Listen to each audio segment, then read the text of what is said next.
Okay, greetings anyone tuning in this evening. Welcome to my Sunday evening live stream. It was just a few days ago I did my last one, Thursday evening, where we looked at Sarah and Wayne, the Sarah Wayne fable I call it.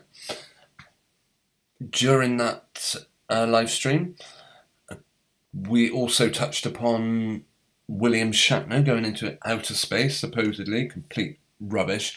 Now, some of the YouTubers I'm subscribed to have done some great videos on this, pulling it apart. Now, as you well know, I do like to play in with I like to start the show, as it were, with a live video. Give a bit of coverage to... Oh, what am I doing? Give a bit of coverage to other channels that I enjoy watching and that I think you may take interest in. This evening we're gonna start the stream with a video by the YouTube channel called Flat Earth Stuff. They've done quite an interesting mix-up of all William Shatner's just some humorous stuff about William Shatner going into space. I will be putting the link in the description. Yeah, I always consider this little bit now the pre-show, as it were. And once we start properly, then we will be looking. Big mainstream news stories. Has anything particularly big happened this last few days? Or should we give it a miss? Do you get that one? Or a mess? I'm sure you all understood that little pun there. Yeah, of course, a MP has been the victim of, was it a terror strike or something? I'm not 100% sure what the... we're going to have a look at it tonight. As I say, I'm not the world's biggest inspector of mainstream news. So for me, a lot of this is a learning experience. Michelle from Oz, you slept in. Well, that is all right, because you are just in time for the start of our Sunday evening live stream. So welcome and thanks for joining us in the chat. How are things over there in Australia these days, Michelle? I would like to think that some of your restrictions in your part of the world have hopefully calmed down now. I mean, I can only guess. Yeah, but always good to hear from you, Michelle. Thanks for joining us. Mudlark digging up the Thames, greetings. Thanks for joining. Always good to see you in here as well. And also, earlier on, before the stream started, we had Andrew Lidgett pointing out... He made a reference to the number 33. I'm wondering if he's specifically talking about this David Amiss story or what. I'm not sure. Right, Mudlark tells us, I live near where the MP was murdered. It's predominantly white, and I've never seen a Somalian looking person there. I think this is a psyop. Yeah, I wouldn't be at all surprised. They will... Yeah, I mean, does it have comparisons to... Oh, what was that female politician that died? I can't believe I forgot the name. But it was during Brexit. A protester killed her in demonstration. It was a pro-Remain Brexit, supposedly.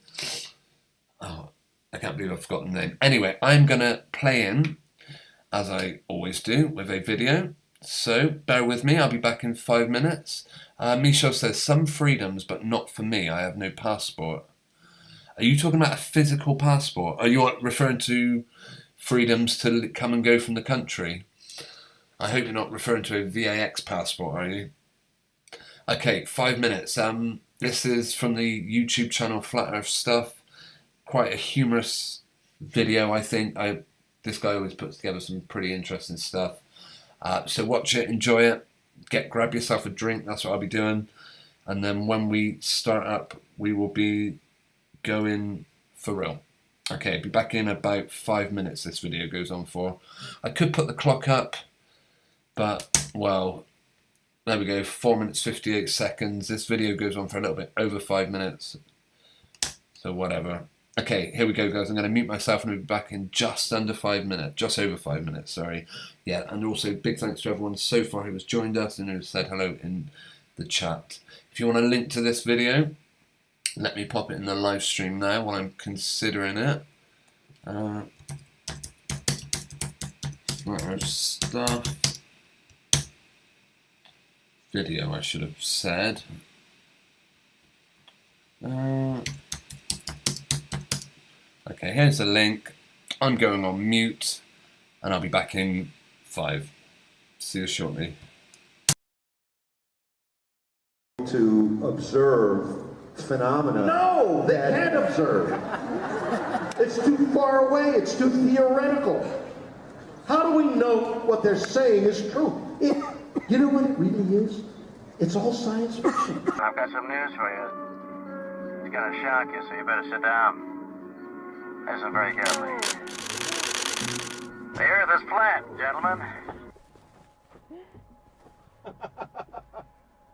No description can equal this. Wait. This is nuts! Oh, God. This is Oh, I'm telling you. holy hell.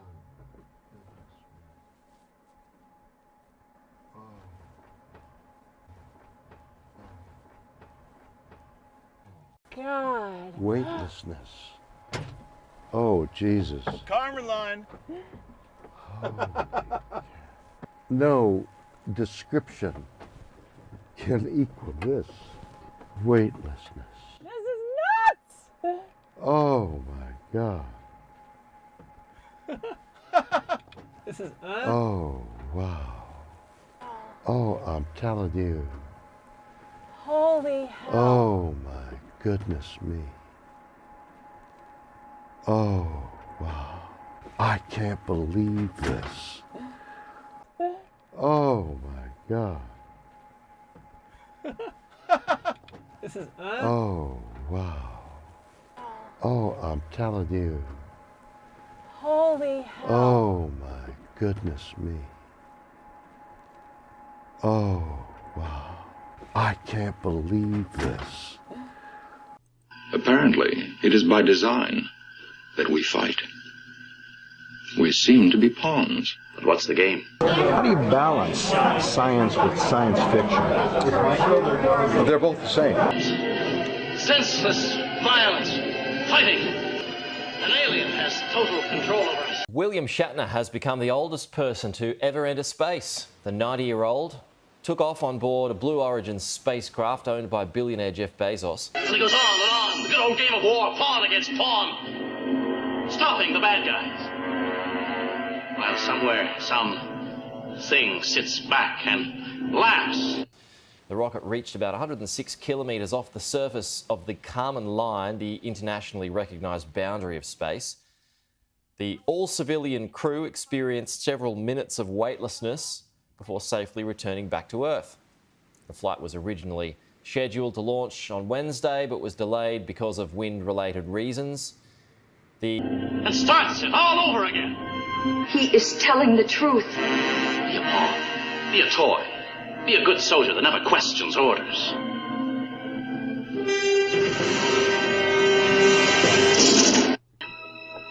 My father keeps them fighting each other constantly. The actor, known for his role as Captain Kirk, was moved to tears after becoming a real-life astronaut. It's mysterious and galaxies and things, but what you see is black. Disappointing. And what you see down there is light, and that's the difference. And not to have this, you have done something. I mean, whatever those other guys are doing, what isn't, I don't know about that. Sure. What you have given me is the most profound experience I can imagine. I'm so filled with emotion about what just happened. I miss the Earth so much. It's extraordinary, extraordinary. 3 other astronauts were on board, including former NASA engineer Chris Bosshausen. He became only the 3rd Australian to go into space. I've got some news for you. It's gonna shock you, so you better sit down. Listen very carefully. The Earth is flat, gentlemen. This is Captain Kirk. A truce is ordered. The fighting is over. What exactly did you see them take? They was working on the tires. That's all that was took.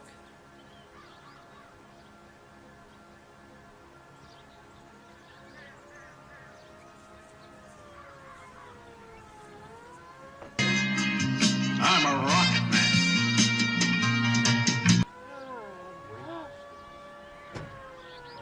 Hey, want to listen to some tunes?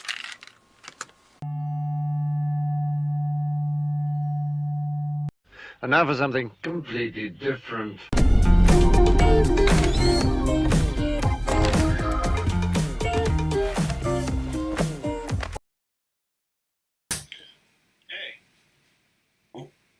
Okay, that was the video by Flat Earth Stuff. Linked is in the live chat in the description.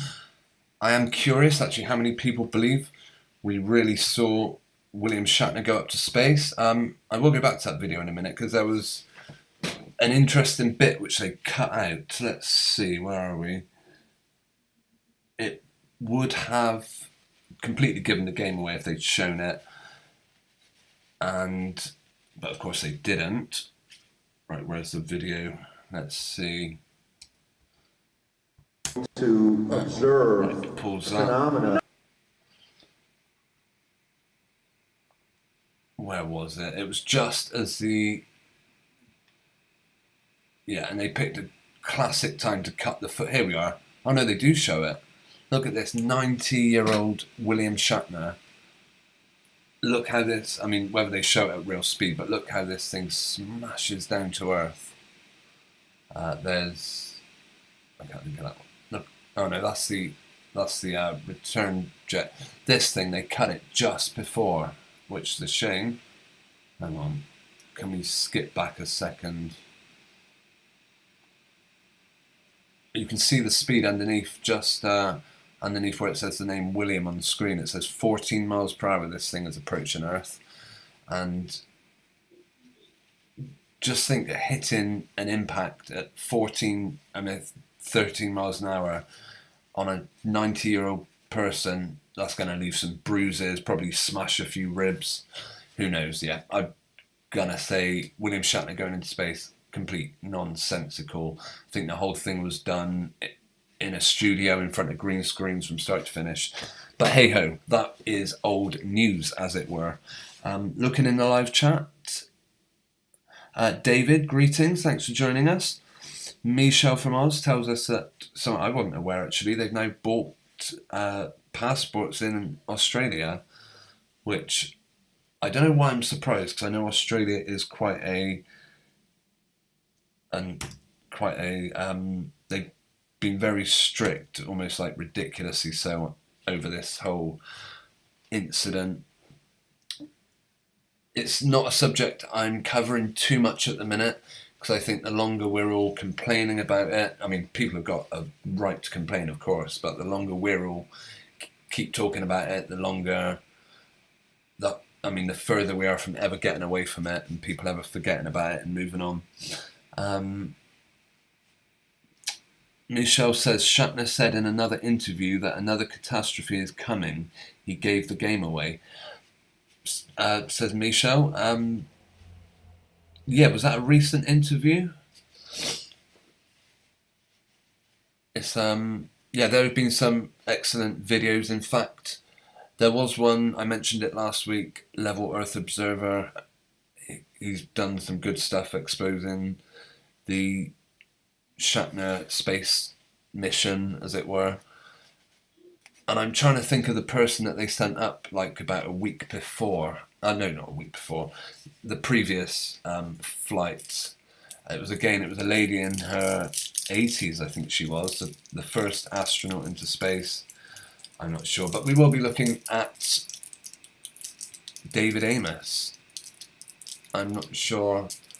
I've got a couple of other things. I will not be going too late. I mean, it's already 10 PM my time, so I'll probably aim to wind down for about 11 PM this evening. In that time, we're going to have a look at David Amiss. As I said, I've not looked particularly closely at any of this, Michel from Oz, yes, about the flight he just took. Okay, I'm with you. Another catastrophe. They're always threatening one catastrophe or another. It's always, I mean, at the minute, in Williams' interview, where he was gushing to Jeff Bezos, he was going on about how fragile Earth is and how thin and fragile the blue atmosphere looks. All ties into climate change, of course. They want us to believe that, I mean, of course, the climate changes every day. That's the ridiculous thing about climate change, is it is real. I mean, the climate does change. Doesn't mean we're all gonna end up dying out as a species because the Earth's got too hot. But anything to keep us afraid, keep us looking to the government for answers.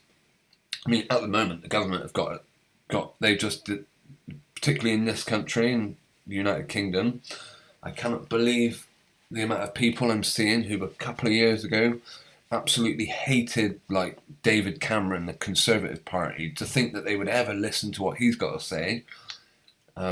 Boris Johnson, sorry, not David Cameron, who would ever listen to Boris Johnson?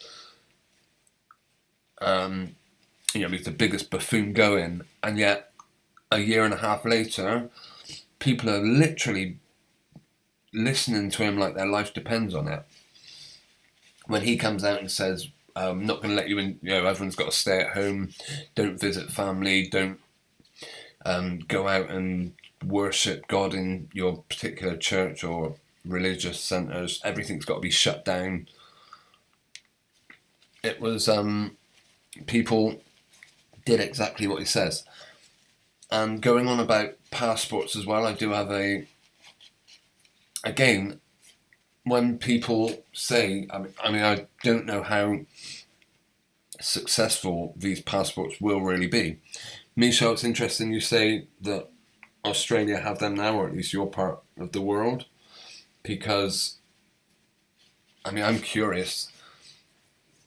They're only as valid, people say, I remember people telling me I wouldn't be able to go on public transport without wearing a mask, I wouldn't be able to go in shops without a mask, but I did all those things, so anyone wants to say I won't be allowed to do this, that and the other without a particular passport, well, we'll see. Flu season is rolling on, so as it comes into the United Kingdom, it'll be interesting to see how that plays out. Hopefully, I'm just going to do my best to ignore it, but I'm always happy to talk about it on here. Right, is something amiss with David Amiss? If you are not familiar with Mr. Amiss, wrong button, sorry. He is a British politician, or rather he was a British politician. He was the victim of a alleged, always got to get the word in, alleged jihadist being held on suspicion. Where was the story I saw? One of his colleagues, Richard Hillgrove. Right, tell you what, we'll look down the basics. What happened? What you need to know, as it were.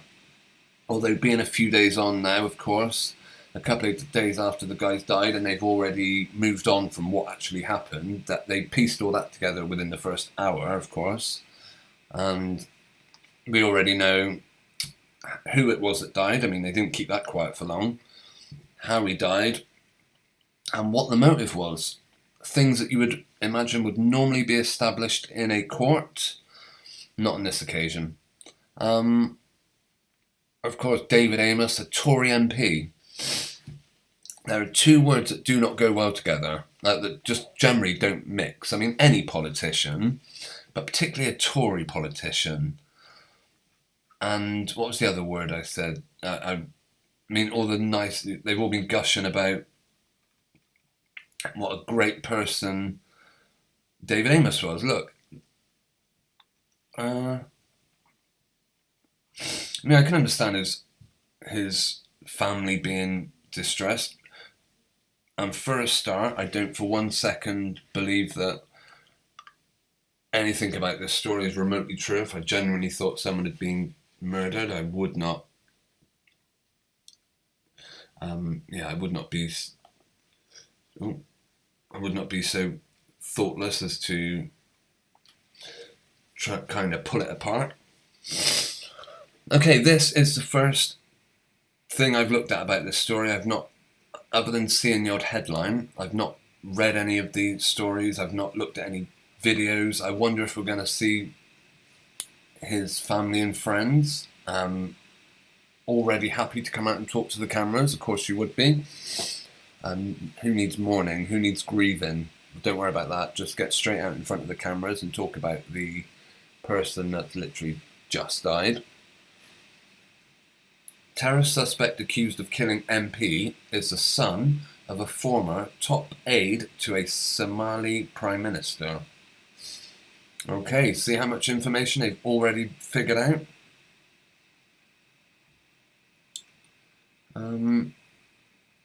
Your classic... let's see. See, I assumed this was like the place where David Amiss was killed, but I don't think it is. I think it's just someone that happened to live in that house. I did want to hear from colleague Richard Hillgrove to see what is all this rubbish? Can we shut this down? Right. Hang on. Let's see. Okay. MP for South End West, Sir David Amiss, died on Friday after being stabbed multiple times at his constituency surgery in Leigh-on-Sea in Essex. Police have declared the attack a terrorist incident, and a 25-year-old man has been arrested. What makes something a terror incident? I mean, terror. Surely anyone getting stabbed repeatedly is pretty terrifying. I guarantee we will not see the word jihadi without first reading the word alleged. Let's see how it pans out.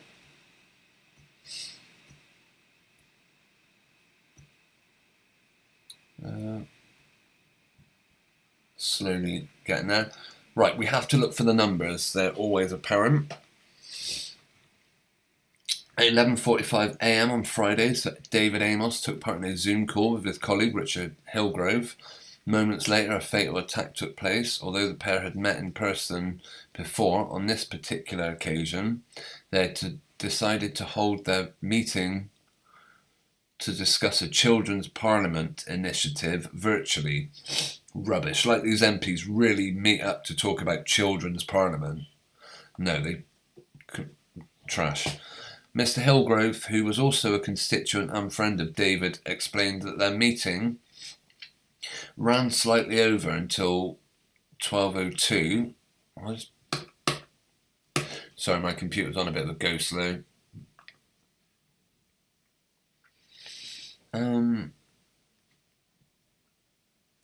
Just look, literally, they've got it down to the very second it happened. The meeting ran slightly over until 12:02. Just moments later, around 12:05, Essex police received reports of a knife attack at the MP's constituency surgery at Belfair's Methodist Church. Well, that was unfortunate. Paramedics tried to help the 69-year-old, but he died at the scene. I'm still in complete disbelief and lack of belief in this story. You are not the only one. I had Sky News on in the background and I heard the first report and they hadn't even named who it was, but I thought, hold on, I recognise that location. Could have been anyone in that area. I started fearing the worst and every minute seemed like an hour. They weren't naming anyone. He wasn't being moved. The air ambulance was there but wasn't taking him anywhere, and it just started to dawn on me how serious it was. So what they're telling us, the Amiss and this other guy, Richard Hillgrove, were on a Zoom call. Within 3 minutes of that ending, 12:05, and they already had reports being made to the police of a attack. Sounds a bit far-fetched, but don't they always? We will try and read that in a minute. Oh, this is what we know so far about David Amiss. We've even got a video of his life in politics. We might watch that in a minute. Let's carry on reading. Paramedics tried to help 69, because quite often it's these interviews where they kind of catch people, kind of trip themselves up with interviews, because generally in these events they don't tie in, but we'll see. We'll see. So David Amiss killing, live updates. Why do you need live updates on a person that's passed away? What more is it to say on the matter? Are they literally just trying to turn this into a clickbait? So I mean, there's no, they don't have any respect for the person that's just died. They're like, right, we're going to update you every second we hear something about David Amiss. We're going to plaster it on the news. We're not going to give his family any peace. I mean, maybe they don't want to turn their computer on or see anything flash up on their phone about their dead family member, but these people couldn't care less. Right, going to the live chat. JT33, greetings, thanks for joining us.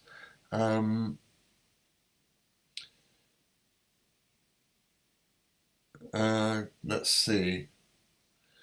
Michel says that our old Premier is going in front of a corruption tribunal today, so this is all over our news. I'm sure it is. Michel, I've got to be honest with you. I mean, I'm not sure what your views on it, but even these things, even where you hear, oh, finally our Prime Minister is going to have to pay for all their corruption, I bet they're not. Personally, I would imagine these, if it's anything like investigations into those in power in this country, it is always just like a token gesture, just for the cameras.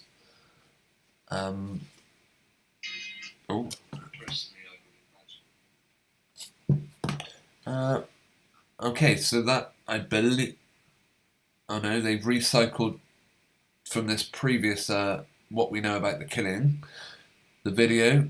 They've also put it in this story as well, by the look of it. Okay, here we go. Remember, we're looking out for the numbers. David says it's a candlelit vigil every time. Yeah, they always have them. That is one very common thing. Do you think anyone ever thinks, you know what, should we try and be original, do something a bit different? Why don't we, I don't know, just wear black armbands today? Nope, got to have a candlelit vigil. Really? Is this, his family said they don't want a lot of fuss. Nope, we're doing a candlelit vigil every time. He deserves one. He was an MP. He was killed by an alleged jihadist. Actually, notice they haven't mentioned the jihadist in this, but give it time. Scroll down a few lines and I bet it will be everything they're talking about. I hope you can see all this, by the way. Right, Mr. Hillgrove, that is this guy in the hat. Is Jackass a fair name for someone that looks like that, or is that a bit unfair? I mean, I'm sure, look at those sunglasses, what a clown. Diamond encrusted sunglasses. Wow, what a down-to-earth human being this must be. I'm really going to believe his account of the last minutes of... They've always got someone that can just come out on cue to tell you about the last minutes of these people's lives, hey? And it never turns out, he was having a go at some, I don't know, someone in a shop minutes before he died. He'd just been swearing and using expletives. Nope. He happened to be talking about a children's initiative. What a wonderful man this person must have been. Right. He said he started ringing reporters.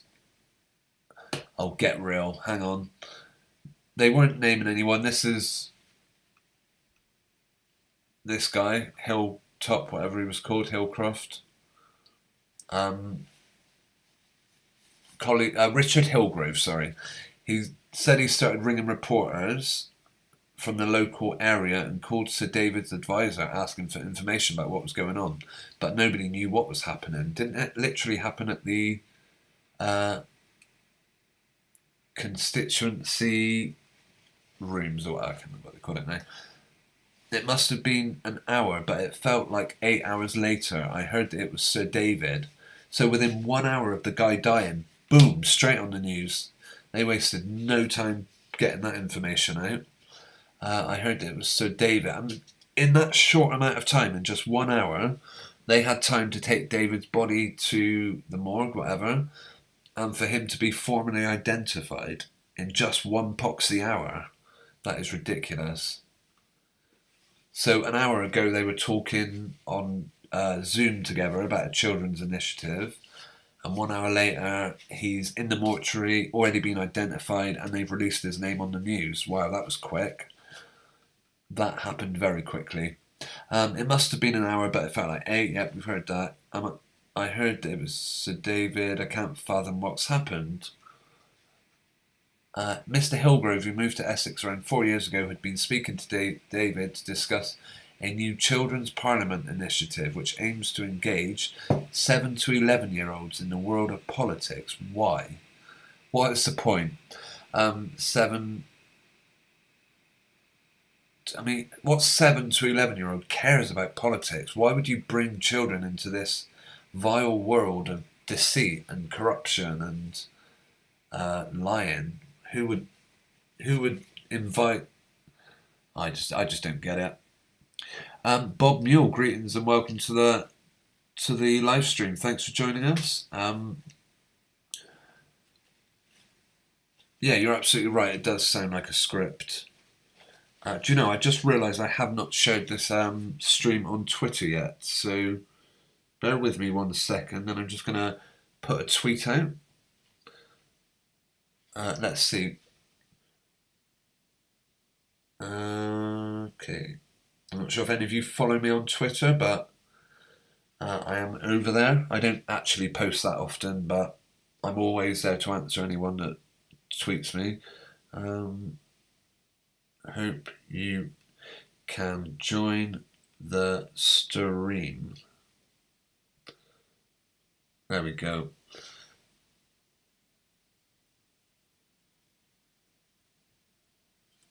Right.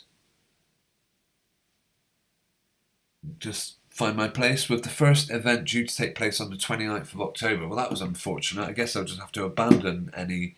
I bet what they were talking about is how much money can we put aside for this children's initiative, and then when it doesn't take place out of respect for Mr. Amiss, we'll just pocket the money. How does that sound? Yep, great. That's the fine details they're talking about. With the first event due to take place on 29th of October, Mr. Hillgrove said they've been talking over the fine details. Yeah, how much money are we going to get out of this one? And had arranged a meeting in Westminster for next week, with the MP telling him, leave it to me, I'll sort it. That was the sort of person David Amiss was. You could leave things with him and he would sort it, according to this newspaper. This being the Sky News. Mr. Hillgrove said, we were talking about his vision for a children's parliament. Yeah, you've already said that. He believed in it. He believed in this so much, I bet he did. When I first talked to him about it, he remembered becoming part of a mock election when he was a young person, a primary school student. Wow. He said Sir David thought it was an absolutely incredible initiative to get children engaged in politics from a young age, and a remarkable way to enshrine our democracy and make it available to young people. Isn't it curious what started out talking about the death of an MP has suddenly got onto this initiative that will probably never happen, but now David's not with us. I guess they'll have to abandon it. Something else the world has lost. Shall we watch this video? I don't know how long it goes on for. Let me see. This is David Amiss's life in politics. In fact, I don't know if any of you remember the Channel 4 sitcom. It's not a sitcom, actually. Oh, I thought I'd stopped it. Channel 4 programme called Brass Eye. He did appear on that. Let's see. Why will that video not stop playing?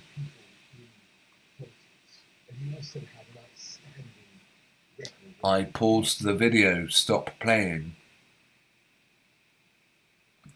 Right. Where were we? Yeah, it was called Brass Eye, and David Amiss appeared on it. And they were talking about a fake drug. Brass Eye. David Amiss on Brass Eye. Well, I wonder actually if they've taken it. Here it is. So David most important contribution to politics. There he is holding what they said was a piece of cake. And I believe, according to the Channel 4 programme, he even he did raise it. The makers of the programme, Brass Eye, here it is, had made up. Is this a recent one, I wonder? Oh no, 2015. The MP tricked into condemning a fake drug called cake is to chair a committee debating new drug laws. Shows just how in touch he was. David Amiss holds a piece of cake for the camera. Conservative MP famously tricked into condemning a made-up drug called cake has been put in charge of a committee which will debate the government's new proposed drugs policy.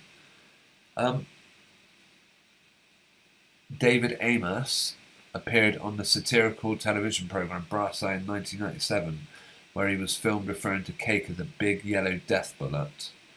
Unfortunately, if we want to read any more, we have to pay.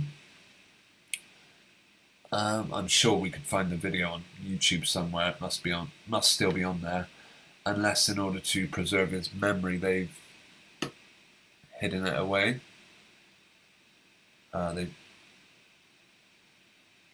Let's see. I mean, it was quite comical. It's probably more entertaining than the video we're going to watch on Sky News' website. Brass Eye. Of course, I don't want to get a copyright strike, but let's see. Oh no, I don't trust Vimeo. Actually, they'll do. Right, we will find David Amiss. I will mute it though. While we're waiting for this to load, I'll look at the live chat. Michel from Oz, Twitter is a cesspool. Do you know what, Michel? I cannot for 1 second disagree with you. I do have a real life. When I say real life, I've got a Twitter account, my real name, which I set up years ago, and and I had to log back into it not that long ago, and I couldn't believe some of the people I followed. They were, as you say, here we go. Here's David Amiss, Jimmy Greaves. Right, we'll go to the start of this story. Bob Newell remembers this scene. Yeah, if you're not familiar with Brass Eye, it was comical. I enjoyed it. But of course, they're not necessarily, they're all part of the system. So, okay. Right, we'll watch it.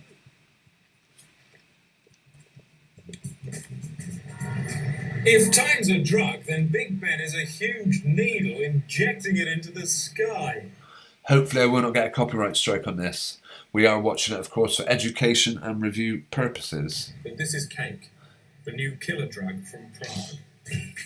Last half we heard about cake, and importantly, its dangers. 13 teenagers were trampled to death in a cow field at midnight taking this stuff. And more importantly, that it's a made-up drug. Cake is a made-up drug. It's not made from plants.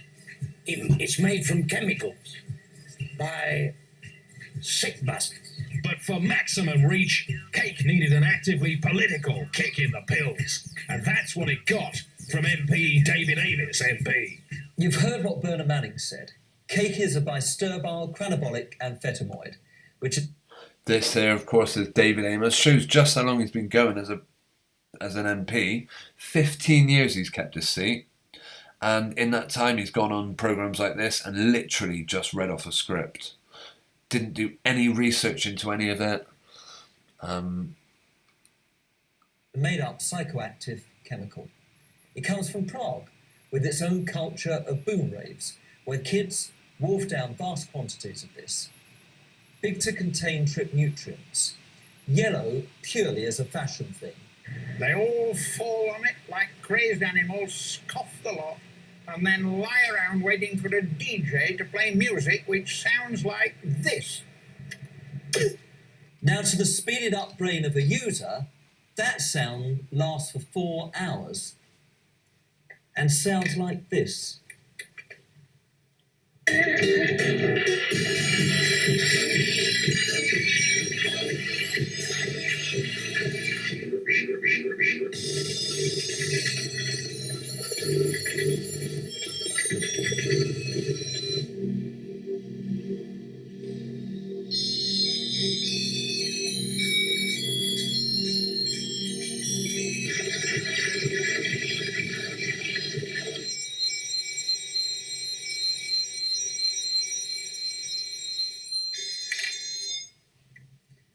Is it any wonder users frequently complain of monumental depression? Several people have actually been brained by saucepans thrown out of tower blocks. Used to I make... think that's also a politician as well, isn't it? Or some form of... I don't know who he is. This kind of cake. Look at that. 100 grand in the pocket of the filth that sells it. A big yellow death bullet in the head of some poor user, or custard gannet as the dealers call them. I'm off to do what I can. And if you don't mind, I'll leave this with you. I don't want to look at it for another moment.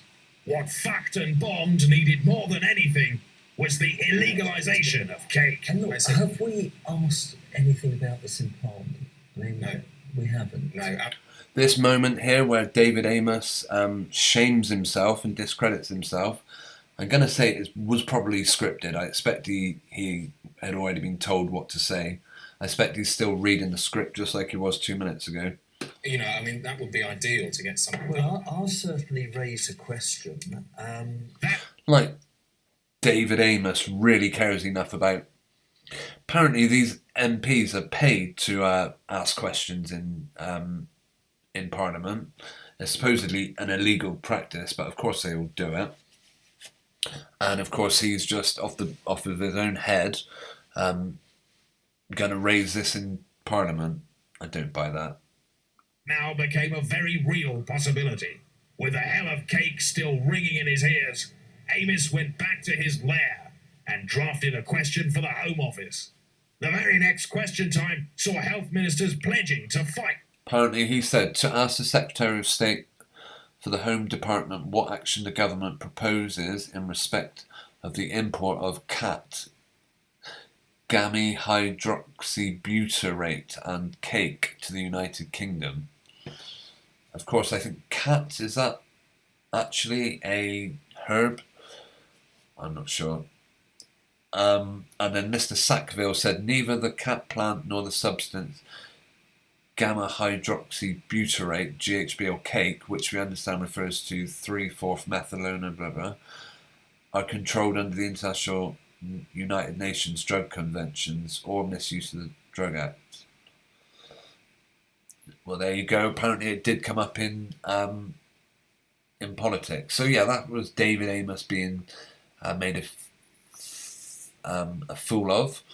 But of course, he's now passed on, so we forget all his silly moments and focus purely on what a wonderful person he now is.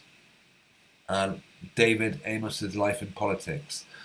I will leave you with that for 2 minutes. I think it goes on for. Sorry to inflict such nonsense on you. Just while I get a drink. This was the life and times of David Amiss, apparently. I mean, I can't even look at the guy. Is it just me, or does he look slightly different? He never held a ministerial role during his long parliamentary career, although he was a parliamentary private secretary to the former ministers Edwina Carey and Michael Portillo in the late 1980s. I wonder what he got up to. Anyway, don't want to know. Alright, this is The- all, he was one of the kindest, nicest, No, I can't do most it to you. gentle I can't believe you people listen to these in idiots. politics. And he also had an outstanding record of passing laws to help the most vulnerable. You really think this guy passed laws to help anyone other than himself and his own friends? His parents came from relatively poor backgrounds.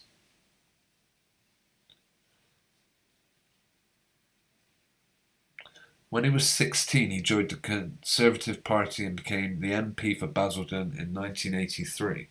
How many years were between that? David and I came into the House of Commons on the same day, 1983. I've known him and loved him as a Member of Parliament, as a colleague, ever since.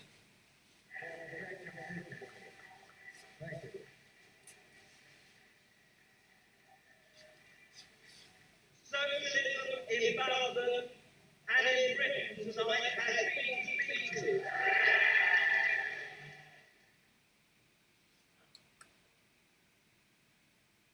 In 1997, he became an MP for South End West. I think his legacy is to be a good backbencher, working for your constituents and to promote democracy. And by having a surgery out there in the community, that's what he was doing today. A backbencher. Does Sky News really talk about backbenchers? Or is this post his death? Hang on, let's go back a minute. Out there in the community, that's what he was doing today. Oh, that was the day he died, that interview. I am curious to see interviews from the day, from people, any witnesses or anyone they interviewed, basically. The sort of information that they would keep quiet and they would, until it goes to court. Oh, hang on. There's a bit of a link there. Yeah, of course, all this sort of information you wouldn't hear about until it goes to trial. I mean, they might not even reveal the name of the person that got killed for a very long time. I don't think they would announce it 1 hour after he died, but whenever it's a terror incident, for example, then it seems like they do. Only recently, according to this video, David Amiss happened to mention Joe Cox. He mentioned another MP, Joe Cox. I join with others in paying tribute to Sir Roy and remembering the murder of one of our own, Joe Cox.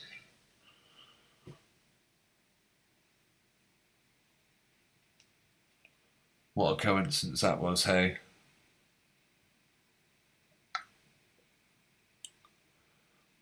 And he has been knighted by the Queen, so, that makes him a pretty fantastic human being. He is... Okay, if we go to the what we know so far, or is that what we were watching? Okay, this is just carrying on about... yeah, I'm curious to watch any interviews. I mean, I wonder if they would have released any photos of... any video footage, because that would really be great. But yeah, this is just now a gush-a-thon where everyone talks about how great the guy is.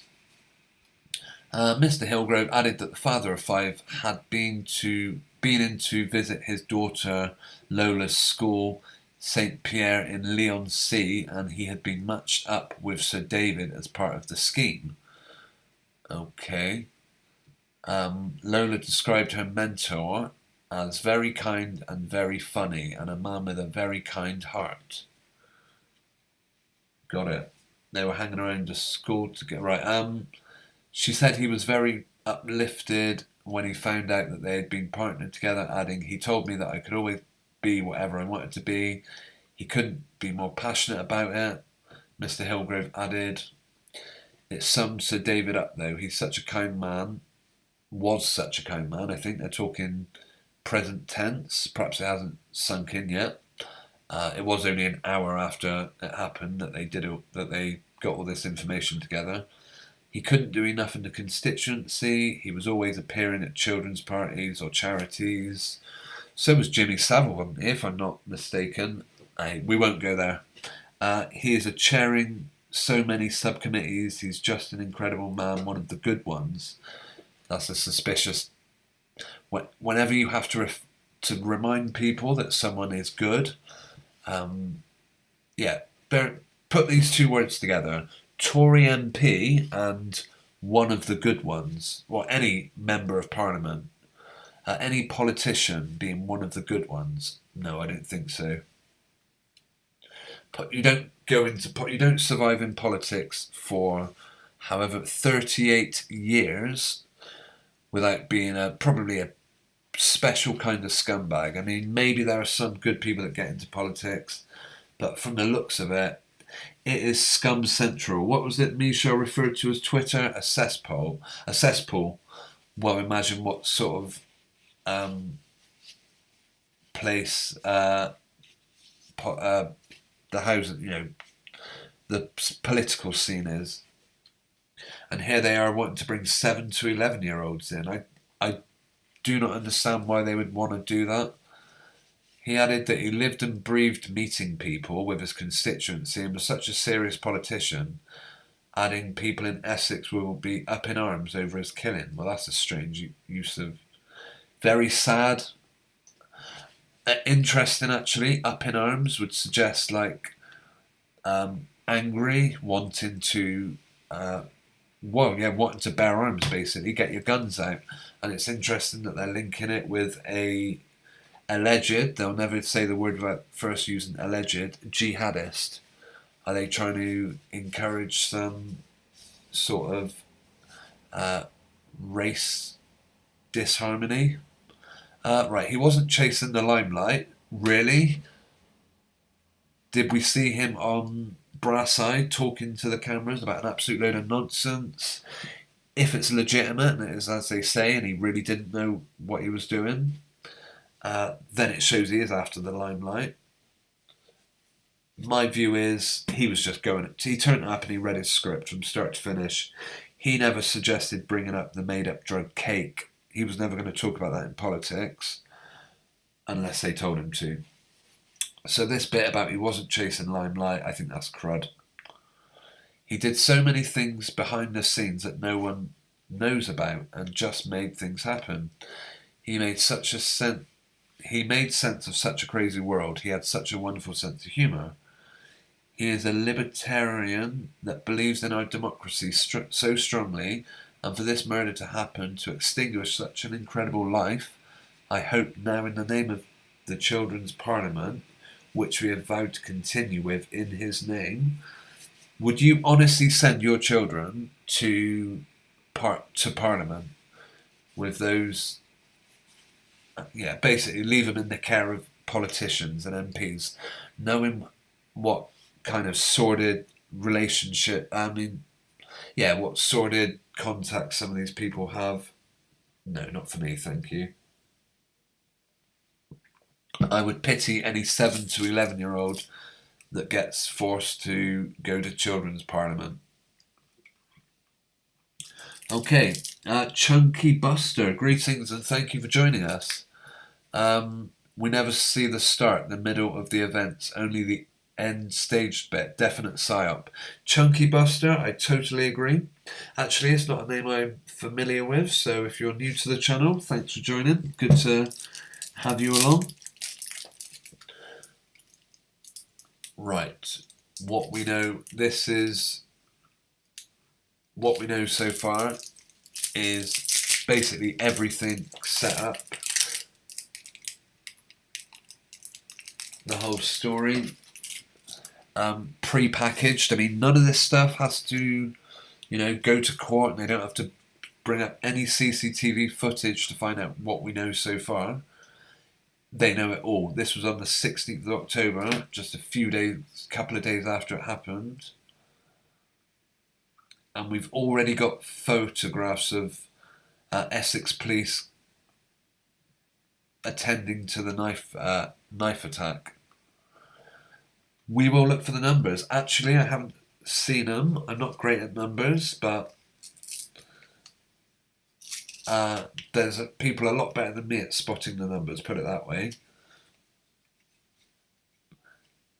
Although, I mean, Yeah, 38, 3 and 8 is 11. I don't know, maybe that's a stretch. Sky News. They've even named the person that was suspected of murdering this guy. How could he ever get a fair trial if this is true? What do you reckon? Will we have a photograph of him just to add to it? So David Amiss murder, name of terror suspect accused of killing MP emerges as police search 3 properties in London. The terror suspect held on suspicion of murdering... Now it's a terror suspect. Apparently, I believe he can be held indefinitely. They never have to release him, by all accounts. I believe that's the situation. That is the laws they passed a certain while back. The 25-year-old, who is a British citizen with Somali heritage, is not thought to have been previously known to the security services. Do they mean to the police? The investigation into the killing of Sir David is still in its infancy, so that could change if new details emerge. I expect they will emerge. Bear in mind, supposedly he was just a regular backbencher, and yet leaders are uniting in grief over it. To be honest, this isn't the sort of thing that happens. I'll play this video, 3 minutes 20, while I go and refill my drink, as it were. Yeah, so this is like the interval video. And yeah, I've got to say, this is not what happens when people die. They don't generally treat you to all this information, but okay, I'll be back in a minute. Apologies for the poor sound quality, as I do have to play it through the speakers for some reason, but I'll be back in 1 minute. Yeah, big thanks to everyone who joined. Who's joined the live chat. Chunky Buster says 7 times that he was stabbed, and check out Richard D. Hall's investigation of Joe Cox's murder. Yeah, I do remember Richard D. Hall did look at that one. I don't think he came up with the same conclusion as me. I can't remember, actually. Maybe it would be worth having a look at. Perhaps I'll check out some of his videos before the end of the live stream. Right, I'll be back in a few minutes. Just going to get a drink. Yeah, I have to keep my microphone going, so you might hear me opening doors, running water in a minute. Don't be alarmed. It's just, yeah. Alright, back in a minute. Of divided politics, it was a rare but touching sight of unity. The Prime Minister and the Leader of the Opposition laying flowers at the scene of the attack. In his tribute, Boris Johnson wrote to the memory of a fine parliamentarian and much-loved colleague. He was a man of the people. He was absolutely there for everyone. He was a much-loved parliamentarian. To me, he was a dear and loyal friend. But also he was a devoted husband and father. And we think of Julia and their children at this really sad time. They're in our thoughts. Sir David Amiss was an enormously popular MP. He was also a loving husband and father of 5. This picture was taken a few weeks ago at his daughter Alexandra's wedding. And in the community, he was also known as a man of great faith. This holy celebration of the Mass will be offered for our beloved parishioner, Sir David Amiss. We're all saddened, shocked, because this man is so dear to everyone. At the Catholic Church where he worshipped, a Mass was held in his memory. Father Alex Poblador and many in the congregation were his friends. The shock at what happened is still raw, and people are finding it hard to understand why such a kind man was targeted. I just hope and pray that together with the community, they will also be able to accept this as something that cannot be forgotten. Amidst all the grief, there is a fast-moving police investigation. A 25-year-old man remains in custody, and officers are not looking for any other suspects. The incident is being treated as an act of terrorism. Forensic officers are still working inside the church where the attack took place whilst he was holding a constituency surgery. Now, the murder has provoked a huge outpouring of grief on both sides of the police cordon. Many people have been laying tributes. This one down here is typical of what so many people have been saying. It reads, "May God embrace you now as you look down on the town you were so proud to represent." And across Southend, flags are lowered as a mark of respect. An MP for 38 years, Sir David's impact has been huge on this constituency. I think it's safe to say we're a community in grieving today. Councillor Alex Bright, a friend and colleague, told me the loss has cast a long shadow over this seaside town.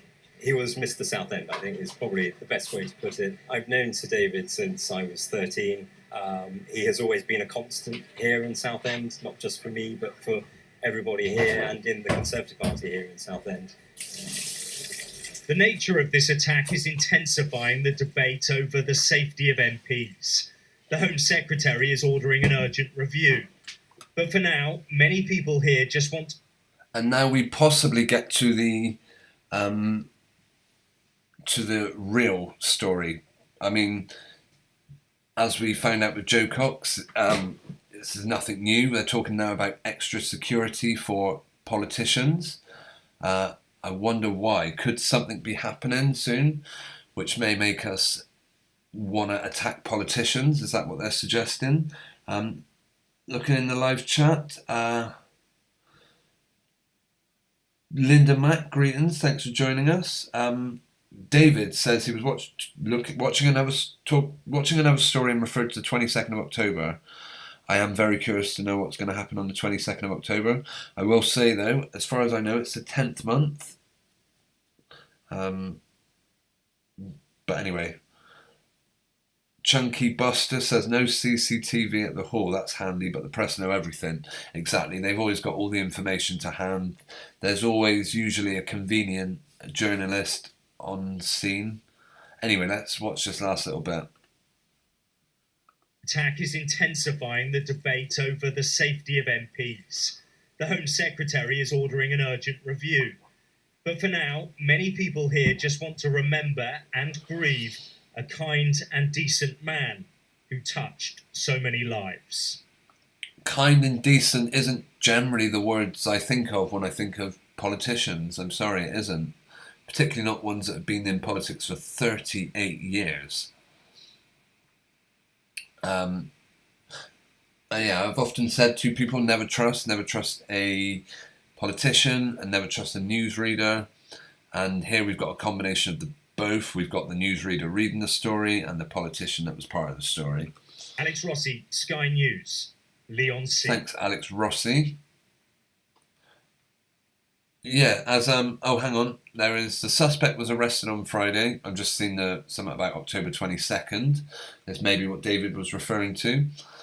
The suspect was arrested on Friday at the scene of the attack, and police will be able to keep him in custody until the 22nd of October. Well, there you go. After being granted a warrant of further detention under the Terrorism Act at Westminster Magistrates Court. Well, I suppose it's just as well that they've jeopardised his trial by releasing all the information before it could even go to court, and that he'll probably never get a real proper trial, but we'll see. We'll try and follow this one, see what happens to the guy, see if he ends up in custody for like 2 years or something. I don't actually remember what happened. Perhaps we'll have a look at the Joe Cox story. I do remember. Hang on 1 second, people. Bear with me.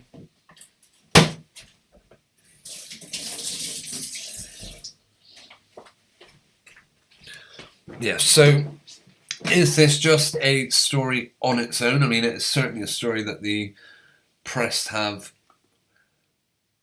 jumped over, which is a big giveaway that it's all their own work.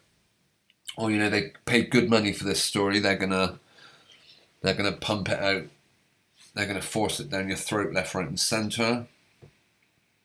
All of a sudden, everyone loves David Amiss. The investigation into the attack is being led by Scotland Yard's counter-terrorism police. They said they're not even looking for anyone else. So, I guess that means there was only one person involved. But the fact they say they're not looking for anyone else in relation to the attack, means that, well, that's it. We're done. We've done we've arrested everyone we're going to. Although I wonder if this guy's family will now become targets.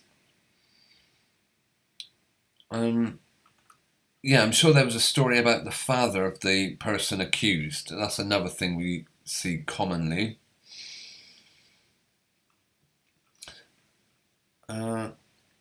Right, Nick GB, greetings and thank you for joining. Bob Mule says, oh, hang on, bear with me. Chunky Buster says, no CCTV at the hall, but the press know everything, absolutely correct. Linda Mack, Jimmy Trinator 85 did a video on this. I wish I'd watched it.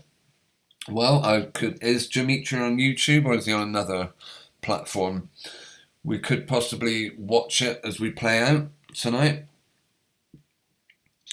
Bob Mule says, look out for an elderly transgender popping up in the media. Yeah, I wouldn't be at all surprised, particularly at the funeral, Bob Mule. Have they announced the funeral? I'm surprised. I would expect he's probably already buried as it, you know. They've always got everything finished and taken care of immediately.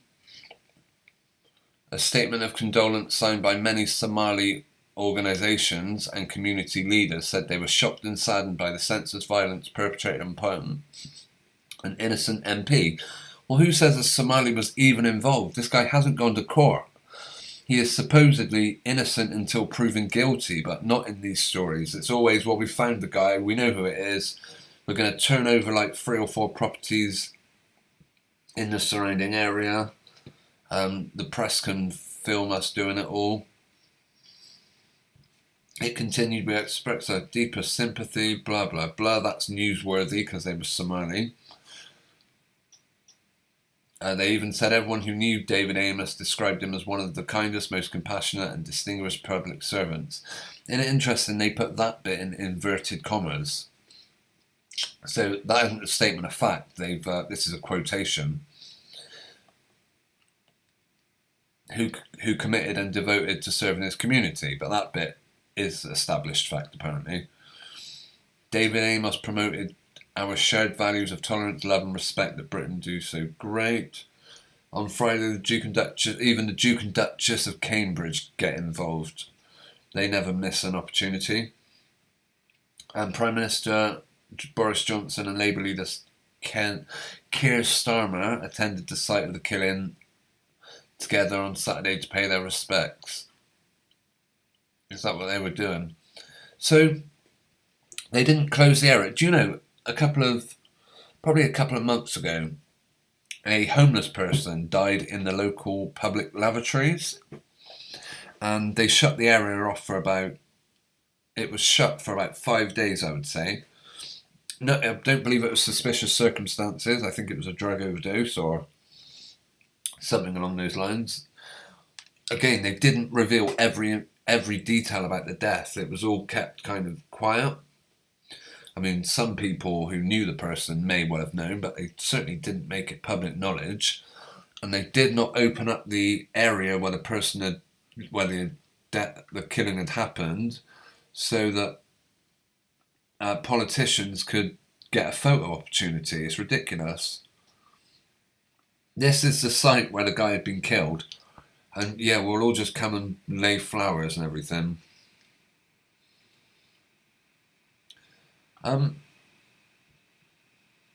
Yeah, it's craziness. Absolutely crazy. Chunky... Oh, Michelle says, can't remember his name, but a British Labour MP called Women Dinosaurs, hoarding their rights because they are protesting about self-ID.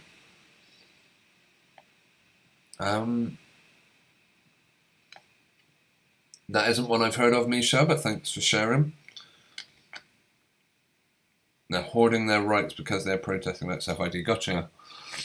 Chunky Buster says, pretty useless, says no hiding place on social media. And he's definitely a Freemason. Misha has shared a link about new ambulances you're getting. We will have a look at that before we finish tonight. I don't know about ambulances in your area, but over here they have a serpent crawling up a, what they call that, a scepter? I'm not sure what they call it, but it's a very bizarre image actually. If I was injured and I had to go into a van, I would really hope it didn't have pictures of serpents on it, but hey ho. Perhaps it's Leviathan. The serpent, oh no, is he a serpent? Anyway, Leviathan from the book of Job, and I think he appears in Psalms as well. Right, Metropolitan Police have been performing searches at 3 addresses in London, one of which is now concluded. I like how they've given up on, they've abandoned searching the actual area, and now that they've opened that up for publicity photos.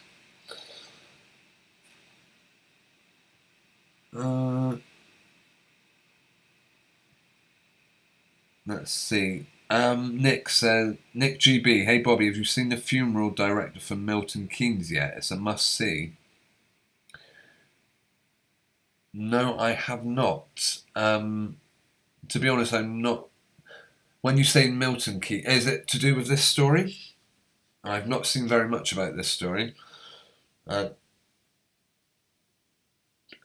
And Bob agrees, he seems a genuine good guy. Chunky Buster, hundreds of camera phones, no footage of arrests or storming of addresses. No, but we do have pictures of the police standing around a house. So you know it's all happening just as they've told us. Police at the church in Leigh-on-Sea following the attack. This was moments after. They haven't got any police tape up yet. Well, unless it's further out, but it does not appear that they've shut down the area or anything. These people probably all reading their scripts, it would appear. Making sure they know what to say when they're interviewed by the police. Police and forensic experts at the scene. Looks very well posed out for the camera. Any numbers squeezed in there? 2816 on the guy's badge. I'm not sure if that refers to anything.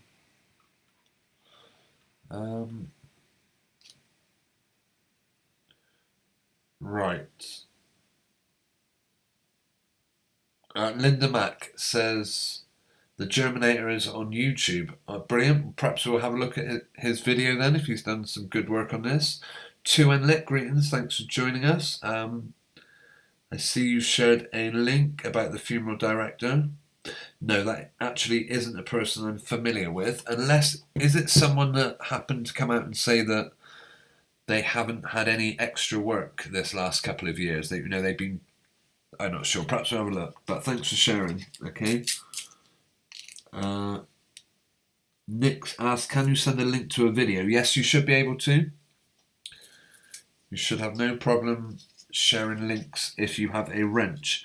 If anyone else wishes to share a link, then just let me know and I will fit you up with a blue wrench, which will mean you'll be able to share links. It also allows you to delete other people's video comments, but I do request that we don't do any comment deleting, not unless it's truly like a vulgar, horrible tweet comment that no one would want to read. Then yeah, by all means delete it. But if it's just someone criticising me or something, I can live with that. I don't mind criticism in my comments. Right. I've just realised it's now 11 PM, so I am gonna gradually start winding down. I will have a look at a couple of the things we said we would look at.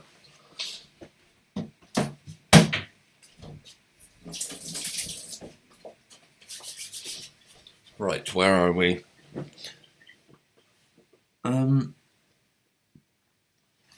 Yeah, a lot of talk about the funeral director. Oh, he said all death certificates on COVID. Do you know, that doesn't surprise me at all. that every death certificate has the word COVID put on them. Yeah, of course they will. It doesn't surprise me at all. I do know somebody that had in the past had problems with pneumonia, went into hospital perfectly well, actually. Well, I didn't see them, but from what I heard, they were perfectly well. Died within 24 hours. Pneumonia was the overlying cause, but what else do you think they wrote on there? Of course.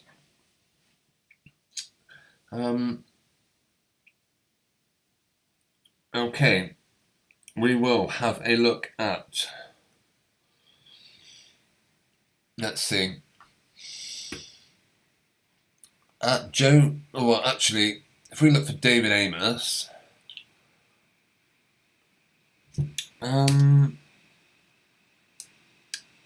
stabbing, I want to see videos, that's the problem.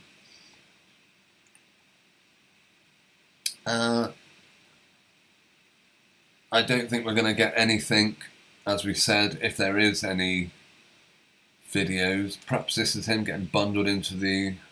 I bet it won't be anything like it looks like. Yahoo News. Let's see. Hang on, I saw some up. Did we see the big smile on that woman's face? She doesn't look too cut up. Anyway, David Amiss. I would like to see a bit of footage. David Amiss. Oh right, that wasn't it. Where was it then? Yahoo. Here we are.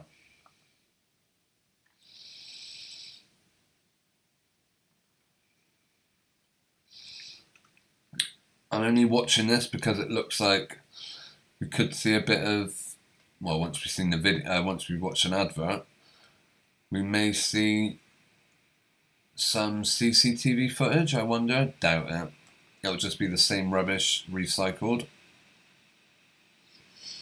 Well, can we skip this? Nope. Yes, Michelle, I will have a look at your link shortly to see the new ambulances. Hang on. This is the ambulances we've got in this country. Similar, anyway. And they've always got... Although I'm not seeing it on this one. It is like a rod or a scepter or something with a serpent crawling up it. Very odd. Right, I'll unmute it for a minute.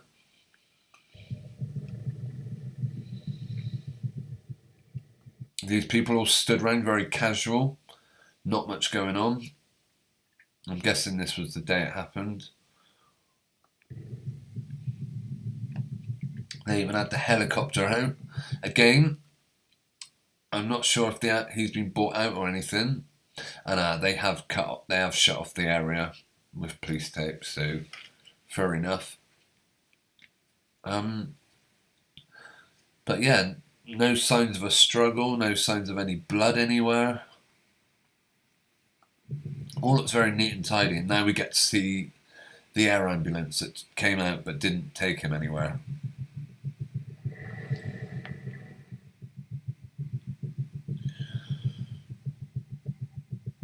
All these, I'm guessing they're probably more members of Parliament.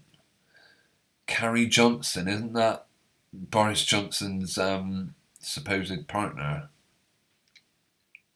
Of course it is, yeah. None of them wasted an opportunity to... Look, any of these ones with ticks by their name basically means that they use their Twitter accounts to... Well, generally to advertise products, including news stories.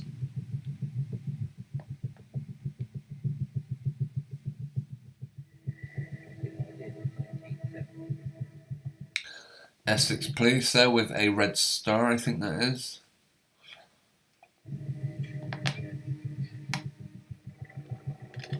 A knife was recovered at the scene, well, that was a bit of a luck.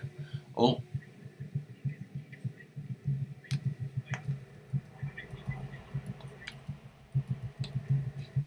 So police haven't got any other suspects.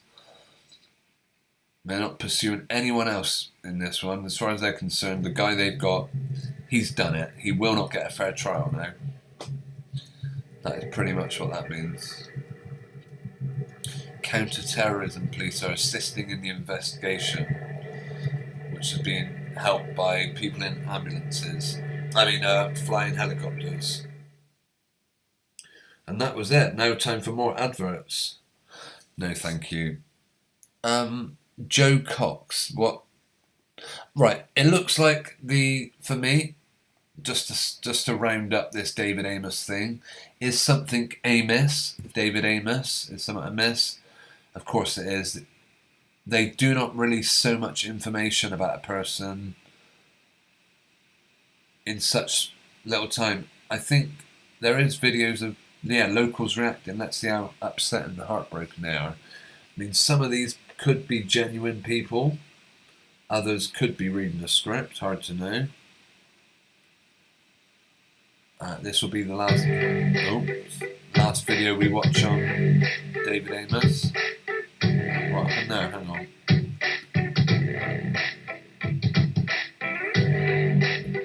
That's not very good.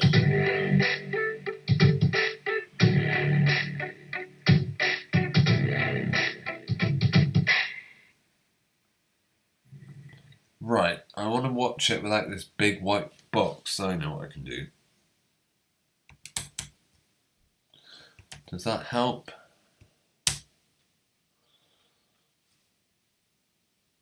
Okay, 77458 is this guy's number. So they got the 77 in. 77, that's 14, 18, 23, 30. Okay, number total's 30.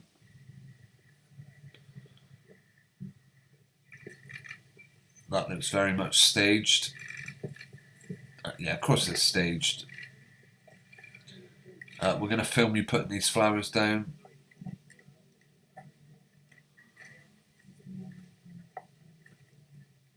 These people know that this is now a photo opportunity. A silent thought for what's that? Hang on, what does that say? A silent thought, a quiet prayer for a special person in God's care. May you rest in peace. Okay. It will kind of like shatter the community, really. Yeah, it's very sad. She's sad as well. Yeah. None of these people look very sad. Did you hear that woman a minute ago going on about how sad it was? She could barely keep a straight face. She'd never even met the guy, probably. It shatter the community, really. Yeah, it's very sad. See, she cannot hold out. Duping delight. She's really having to squeeze her lips together to stop herself from laughing. What a joke. This people, already big smart wells, particularly the taller one, but this shorter one, also big smiles. You know, not so much, but she doesn't in any way look sad about it. He's sad as well. Yeah, he's a cat. Yeah, you look really sad about this. People really kind. He helped them for some kind of problem, to sort out some problem, but we didn't imagine this happen. What? What was that? He helped that woman sort out some problem. Well, okay, do you want to go into any detail about what you're on about? Yeah, he's a kind people, really. He's kind people. Kind. He helped them for some kind of problem. He helped Stan solve some kind of problem. Is that meant to be a man? You joking? Wow, I thought that was a woman, but it's Stan. Yeah, apparently David Amiss helped Stan solve some sort of problem, but they're not going to go into too much detail about it. Let's hear. They might. Let's give him a chance. To sort out some problem, but we didn't imagine this happen. What did she just say there? She trailed off. Like I said in the last live stream I did, my hearing unfortunately isn't very good, so can we get hang on, let's see. Captions on. Right, we'll try playing that again just because I didn't hear it very well.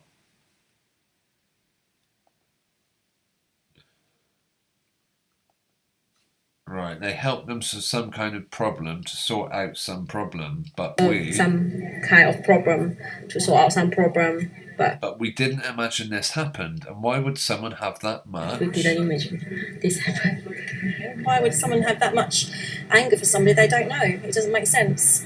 So he's just going about doing his job, and you never know what's going to happen, do you? What a huge amount of speculation. She has no idea at this point. Let's say it was a legitimate stabbing. How does she know that the two people weren't known to each other? I mean, who's she to make such a... Oh, she's from the Gold Division, whatever that means. Hang on, is that a Freemason symbol on her top? I'm not sure how well you can see that.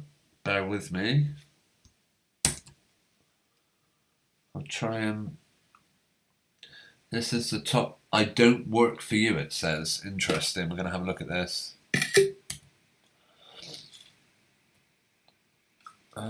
Bear with us. Where is it? Here we go.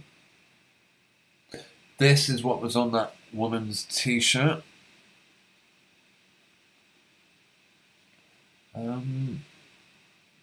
By the way, greetings to CC Jenny. Thank you for joining us. MI6 Florist Department must be busy. Yeah, too right. Yeah, Chunky Buster online harm bill will come next. I see. You're meant. Gotcha. 2 Unlit. It's just a repeat of the Rigby story with Somalian that was on the terror scheme. Scene, sorry. Yeah, I do remember the thing about the case with Lee Rigby. Well, at least I remember someone telling me. Apparently, one of the attackers was when he was talking to the press. He was saying, "We won't be coming for the politicians or something. It will be members of the public." Right. What do you think this is? Gold Division. I don't work for you, and then it's got like 2 things crossing. I might have to look at what Gold Division is because I'm curious what organisation this woman belongs to. Basically, what is the Gold Division?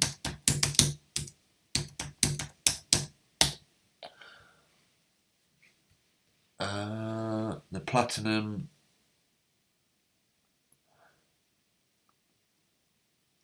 Right. Well, whoever the Gold Division is, they don't work for us. Real estate. Oh, something about real estate. Gotcha. They don't work for us, apparently. Okay, we will carry on listening to locals react to...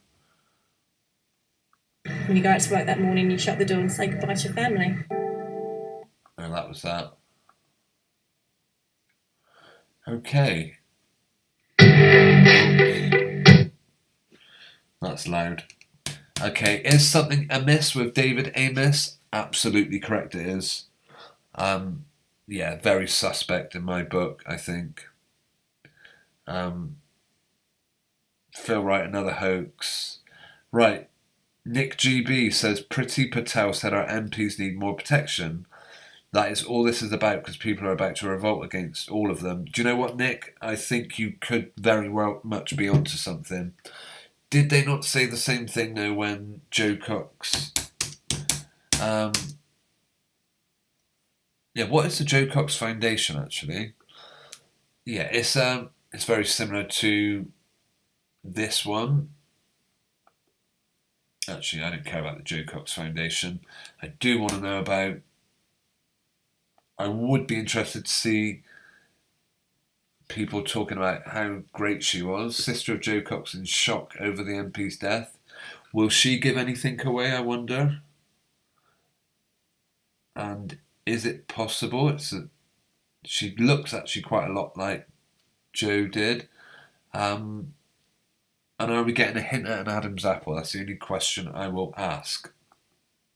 Totally shocked by what's happened to think that something so horrific could happen again to another MP, to another family. I'm scared and frightened and yeah, a real rollercoaster of emotions, to be honest. My phone started going straight away. My mum and dad, my partner, my friends, are you okay?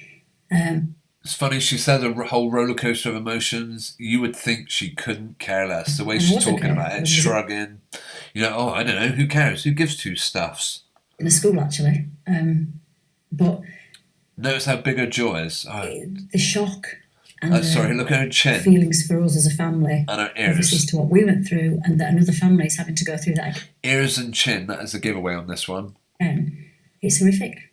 And that it is hard to put into words how that feels for me, but the main people I'm thinking about are David's family and his friends, and actually the community that he represents and has represented for such a long time. And I think that's the thing that people need to understand. This is about... Oh, this is Brenda Cox. Apparently she's an MP herself, someone did say. I wonder if that was Mudlark. Sorry if I'm giving credit to the wrong person. Yeah, apparently Jo Cox's sister, whether it's this sister or she's got more than one, they are also an MP. A lot of people whose lives will have been changed forever today. Oh, that was it. Police seen entering a flat in London. See, they've always got the cameras out ready.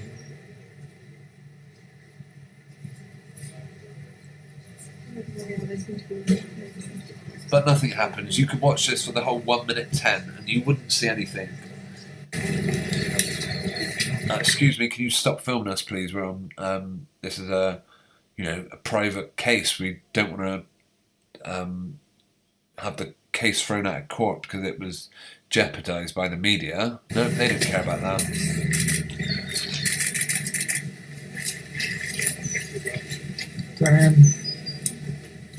Yeah, make sure the cameramen all see that. That's the most important thing here.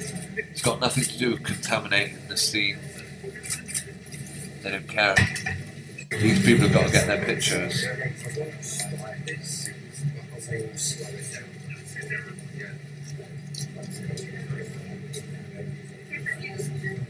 Yeah, all done for the cameras as far as I'm concerned.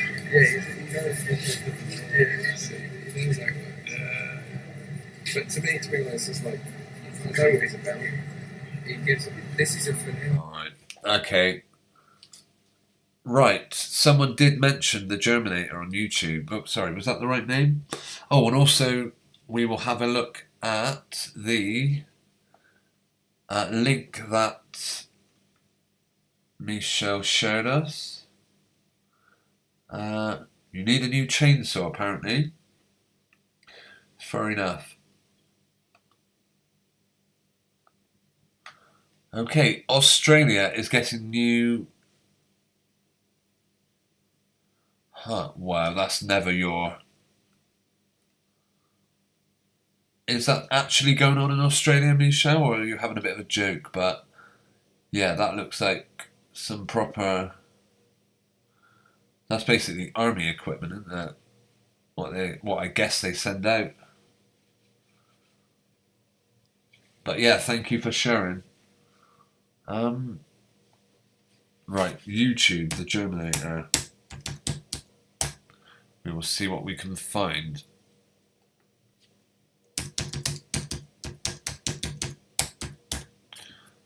Germinator channels.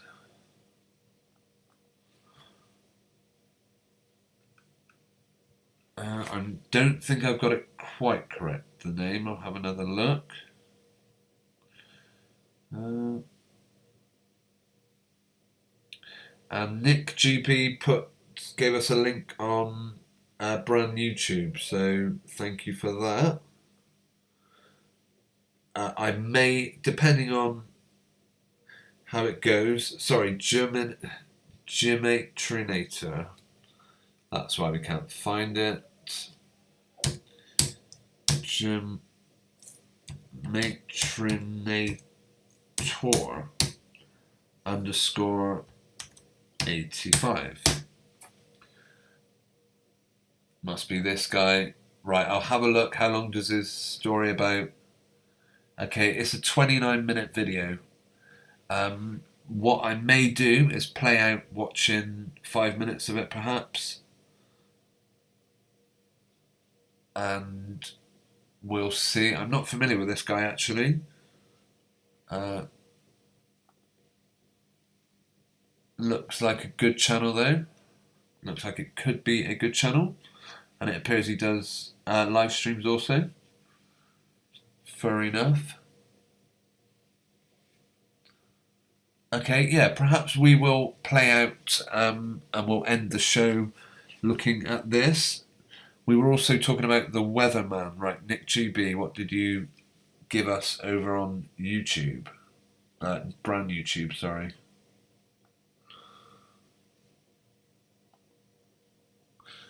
Right, of course there is a link in the live chat. Yes. What is the name of this channel out of interest? Because I've seen this guy before, stewpeters.tv. That's not, is that your name? I thought it was something else. Okay. Yeah, Stu Peters. Okay, maybe it is.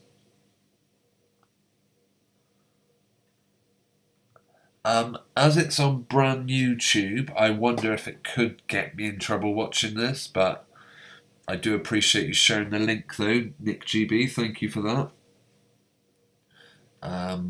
But yeah, I think you might have to be kind of careful touching on this subject. I mean, it's one thing for us to share our views, but when you start playing these videos, I think it gets a bit worrying.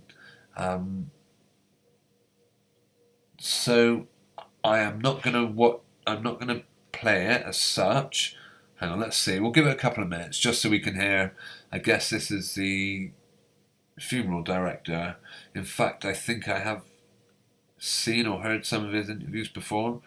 We'll give it maybe 30 seconds. See how it looks. I'm also wary of copyright protection. Copywriting, sorry.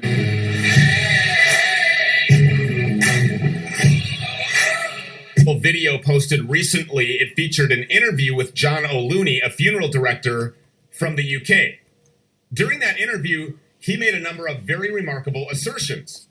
He says that while retrieving a body in November of 2019, he found a hospital with a pop-up morgue, anticipating a massive wave of deaths. That was 2 months before anybody had heard of COVID-19.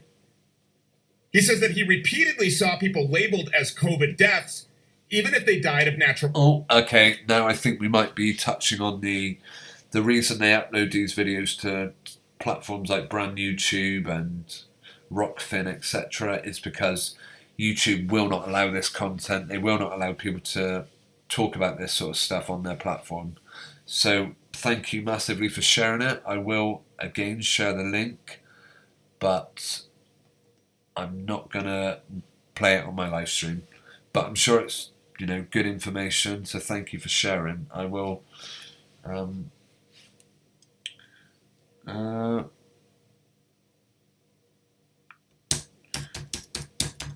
Funeral director confessions. Yeah, and I will likewise give it a watch myself. Right, having a look at the live chat. Bear with me 1 minute. Yeah, unfortunately, I'm going to have to start winding down in a minute as it is getting on for 11:30 my time. I hope you're all well. I'll have a quick look at the chat.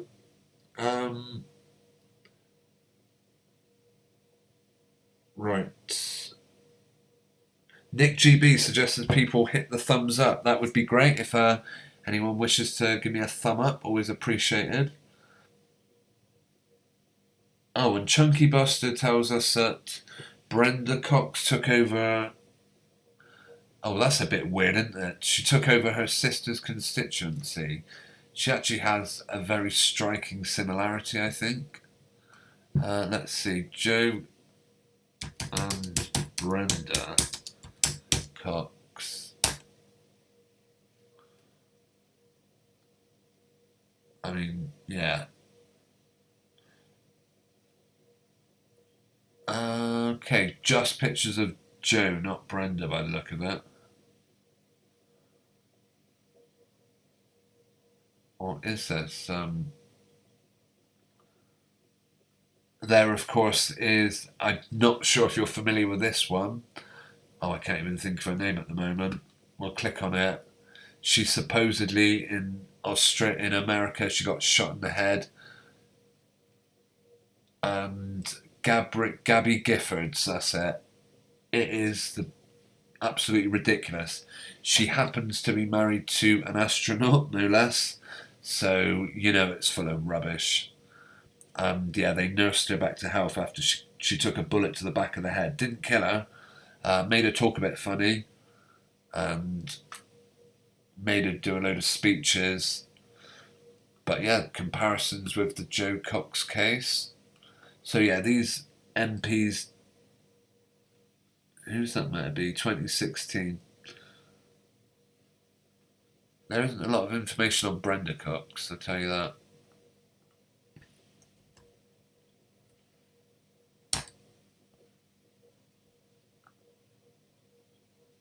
Okay, perhaps I've misspelt the name, I don't know.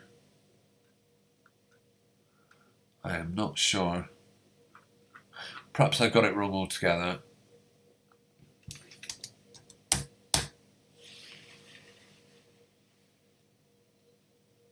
Okay, who knows? Perhaps I've got her name wrong. Brenda Cox. Brendan Cox, really?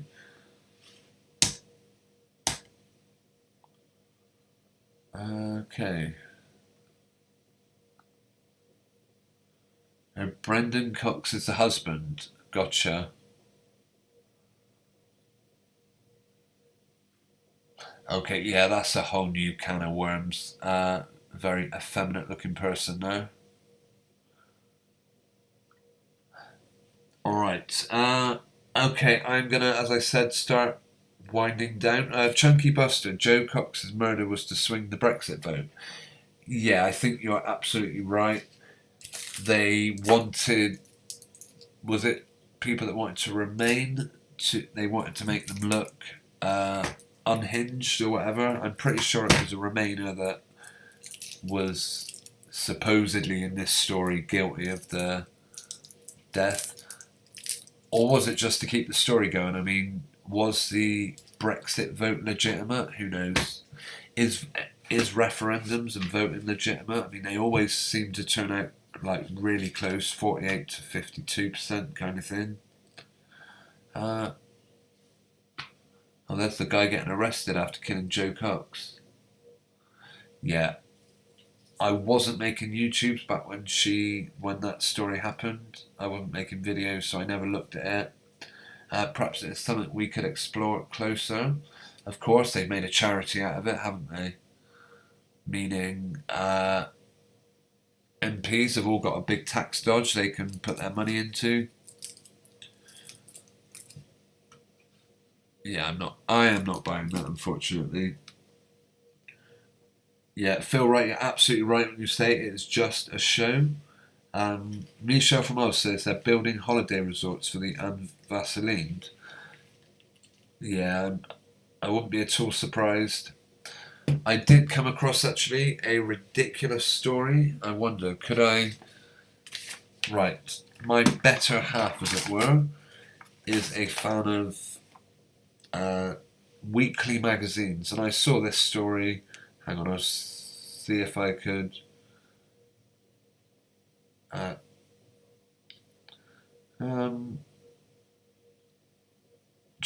a look at the chat. Young ex-university types seem to be the most obsessed about wearing masks when they don't have to. Okay. I'm just trying to think. Who is it that I see? Yeah, I do see, actually... I know what you mean about that sort of age group. They do indeed love their masks. Will be interesting to see how the CC Jenny says it'll be interesting to see how the Amiss hoax develops, and it sure will. Leadbeater, sorry, I'm not following Leadbeater. A couple of people have mentioned that name. Oh, is that? Yeah, I do tend to jump from one subject to another quite quickly, so I possibly missed that one. Stormy weather, greetings. Thank you for joining us. Good to see you in the chat. Says no one died. Absolutely agree. Well, if they did, they certainly didn't get half the coverage that the Tory MP David Amiss got for his supposed killing, or when Joe Cox died. Okay, where are we? Oh, I know what I was going to do. I was going to share a picture on the front of a magazine and just see what you guys think of it. Bear with me. Right. I will have it up in a second.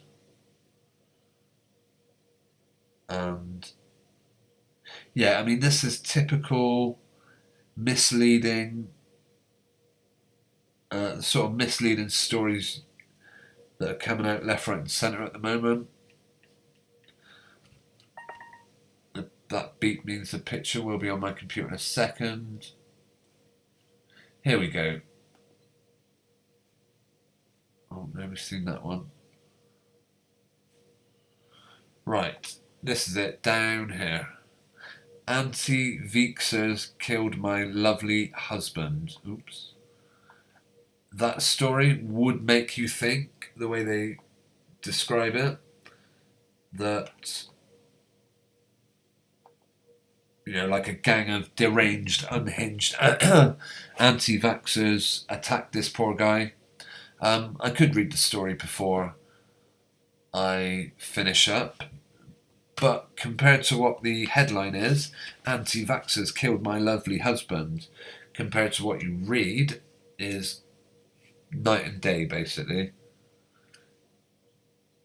It is it's one of those very weird stories where you think this poor guy should have, if it's true, the poor guy should not have listened to a word the government said.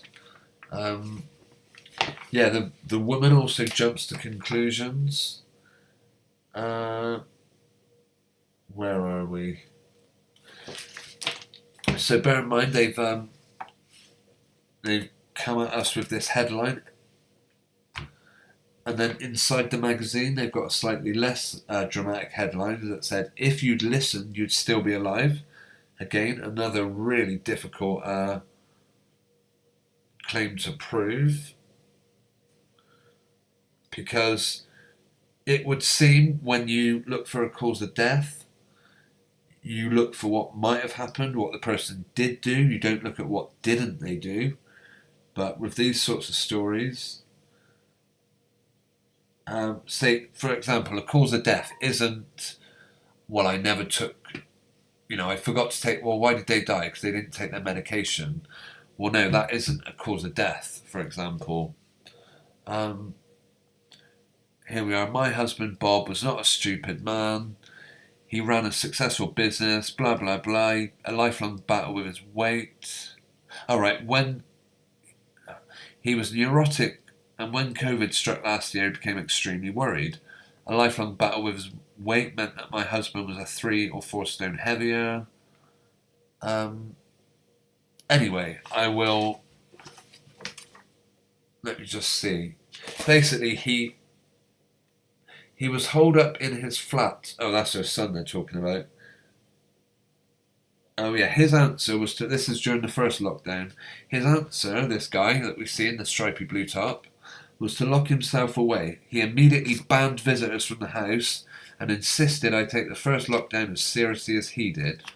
To be honest, I didn't mind. Our only child, Christian, is single and lives on the other side of the country, so I was used to not seeing him with any regularity, though we spoke nearly every day on the phone.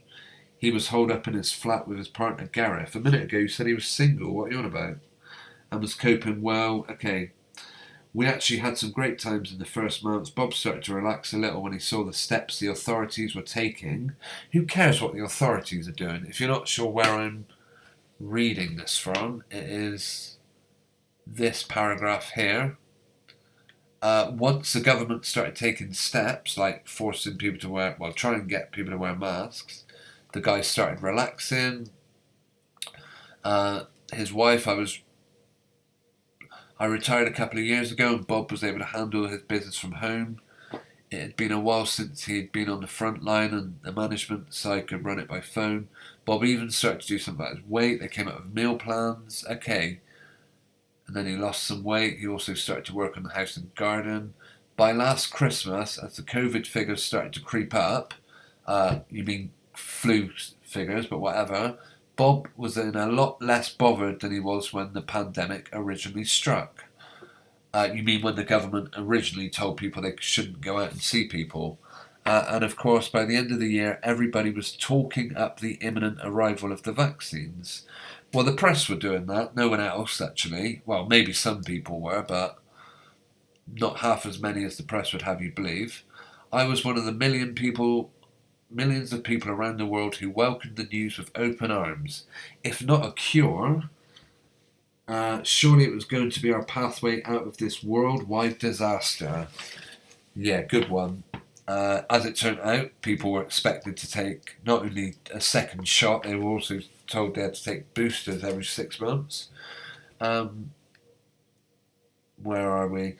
So, this is her talking. You can imagine my surprise when, as we were speculating when the over 50s might be jabbed, Bob told me he had no intention of getting one. Have you read about the side effects, he said. Yes, I replied. But have you seen the figures for deaths and hospitalisations for over 50s with COVID? As we were shown a couple of weeks back, we had Robbo Max in the live chat. He sent us some figures from the government about people in hospital now. Is more vaccinated people in hospital than unvaccinated in the over 50s, but apparently that wasn't the case back then. So yeah, he's saying the possibility of getting a side effect is a bigger risk than the possibility of getting ill. Now, of course, yeah, okay. But as it turned out, again, this, how they're reading it, sounds very common, sounds very familiar. He said, I have replied, but have you seen, right, I've got through 2 waves without a vaccination, he said. Why would I take a risk with a jab they can't possibly have tested properly? It's all been done in a big rush. So we still believe in the official narrative. There is no alternative narrative according to this. It's all the only reason anyone wouldn't want to take their Vaseline is because it's been rushed. So there was no talking him out of it. So Bob decided he'd just hunker down again and steer clear of people. So his solution, he wasn't going to take a vaccine, instead he was going to hide away from everyone. He reckoned his reckoning was that it had worked once and it would work again. To be fair, he didn't nag me when I had both my jabs, without any side effects I might add. Any so far anyway. Of course, he hadn't allowed for the fact that most people would get their jabs and then get back to normal life, moving around freely and visiting people and family again. But bear in mind, okay, right, keep going. When people turned up at ours, I couldn't just not let them in. Bob seemed happy enough with that. He just locked himself away whenever they called. Then at the start of June, I found myself with flu-like symptoms. A test confirmed it. I had COVID. I thought you'd taken your vaccine. What happened there? Bob avoided me like the plague, even though I felt fine in myself. But it was no use. A week later, he was hospitalised with breathing difficulties. Here we go with a bit of a massive assumption. He'd obviously caught COVID from me. They don't confirm that anywhere. They just say, obviously got ill from you. Well, wasn't she vaccinated? What happened there? 10 days after that, my lovely husband was dead. So he went from being absolutely fine, straight into hospital, and he died. That's a very familiar, although the people I know generally don't make 10 days. Anyone going into hospital had a very high chance of not coming out for one reason or another, who knows what. Greetings to Iman Pudama. I see you in the live chat. Thanks for joining us. Michelle from Oz, Women's Magazines, bit of brainwashing, then a diet, lose 100 pounds in 3 days, an article to improve your sex life. Yeah, you got it. That is pretty much what this thing is. I will be honest, I do like the code breaker puzzles they have in them, and I do fill them out, but yeah, this woman made no sense. The headline, of course, tells us in no uncertain terms, anti-vaxxers killed my lovely husband. Well, no, everything was his choice. It sounds like, according to their story, she passed the virus on to him, and he probably died because of his immune system, if we're following the belief of pathogens or whatever. Yeah, she's the one that finished him off, but whatever. A ridiculous sensationalist story I did want to read out before I finish for the night. Right, let's see how we are going. Right, I have been going for the best part of 2 hours. Iman Pudama says, from talking about a fictional drug to talking about a fictional virus to dying from a fictional attack. Absolutely right, Iman. They're full of it. Iman Pudama said he did exist. He was on Chris Morris's Brass Eye, warning of the dangers of cake. Iman, if you scroll back a couple of hours, you will see that, well, towards the beginning of this live stream, we did watch that episode of Brass Eye where he was talking about cake. Yeah, I'm not saying necessarily that David Amos wasn't a real person, but his death's a load of nonsensicals. Something is definitely amiss, as it were. Phil Wright, pure fantasy. You are absolutely correct. With that, I'm going to read down through the live chat and say a big thank you to Phil Wright, Iman Pudama, Michelle from Oz, CC Jelly, Bob Mule, Chunky Buster, Stormy Weather, 2N Lit, and Phil Wright, Nick GB. Anyone else I haven't mentioned yet? Bob Mule, I believe I've mentioned you. Let's see. Linda Mack, of course. Greetings and thanks for joining. If I haven't already said hello to you. David, of course, was with us earlier on. Please say hello if you're still with us, David. Thanks for joining. I believe that's everyone who has so far talked in the live chat. So, although I did have a comment early on from Andrew Lidgett, but his comment never stayed up, unfortunately, I don't think. Yeah, I've been going for a couple of hours. It's been lovely catching up with you all, having a bit of communication on through the live chat. Great to hear from you. Thanks, Bob Mule. Thanks for joining us. Iman says, I was at a stand in the park today and a lady was telling me that this MP was a man of the people. I told her these things are usually hoaxes. Brilliant. Iman, I wonder what her response was to that, because in my experience, if you tell, some people will obviously agree. I mean, people are waking up to what a lie the mainstream media is, so I'm curious how she took that. Right, this is a video which was recommended by... it was recommended by... Bear with me, please. Where are we? I'm looking through the live chat to see who recommended the Gemini Triator.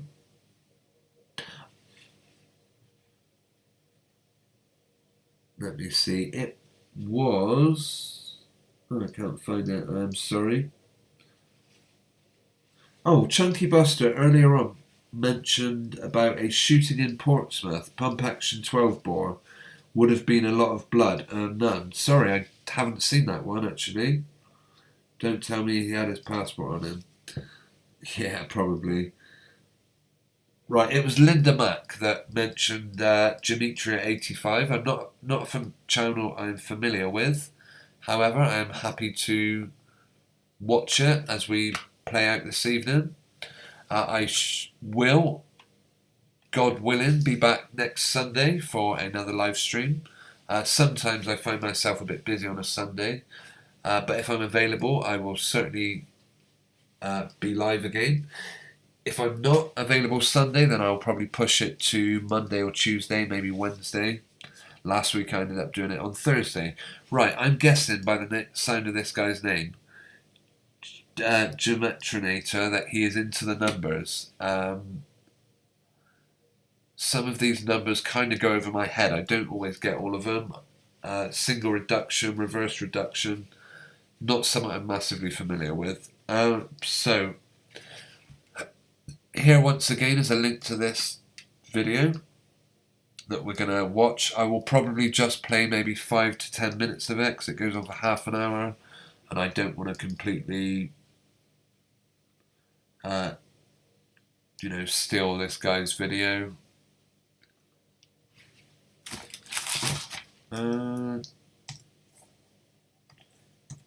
Geometria _85 video.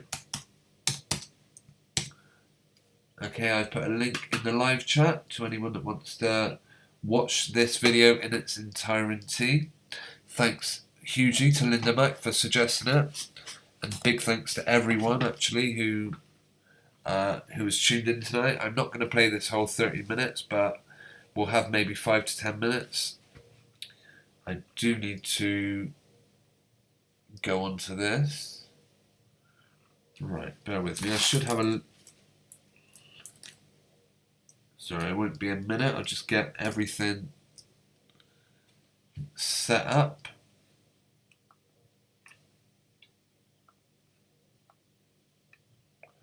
Right. Oh, hang on. Nope, that's not the correct link.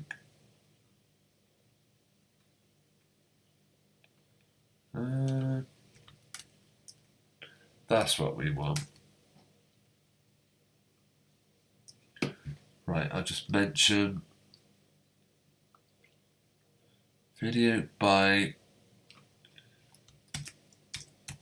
Geometria. I may have misspelled his name a little bit. Link in live chat and the description. Right, massive thanks to everybody who has joined us this evening on the live stream. It's really appreciated. I massively enjoy hearing from anyone tuning in. Yeah, I do have to keep my microphone open to play this though, so I will literally only play it for 5 minutes or so. I might come back and say a quick goodbye, we'll see. I'll just have a quick look at the live chat before we wind down. 2 Unlit. Man in hospital phones a radio show, said he was on a chair in the corridor for 4 days before being seen. Found a woman on the ward who was dead for 2 days unnoticed. Wow, that's horrible. 2 Unlit. Do you know what? I'm guessing that's in this country, the United Kingdom. That's vile. Iman Pudama says she seemed to take it quite well, even when I told her this is about the person she told about the hoaxes. Even when I told her Manchester Arena was a hoax, which I think is one of the most sensitive ones because of the taboo of questioning the death of children. Yeah, you're absolutely right. It is a very sensitive subject to mention whenever there's a story that involves children or a young family or some such thing, to suggest it's... Yeah, I'll tell you one thing. I mean, one of my videos is about, of course, Ashley Kane and their video. And their doll or their baby, whatever. Oh, that was a point. Yeah, there was... I'll save that for another week. It was a fake video I came across on Instagram. Yeah, Instagram's full of fakery, by the way. If anyone has an account on there, most of the really popular, successful channels or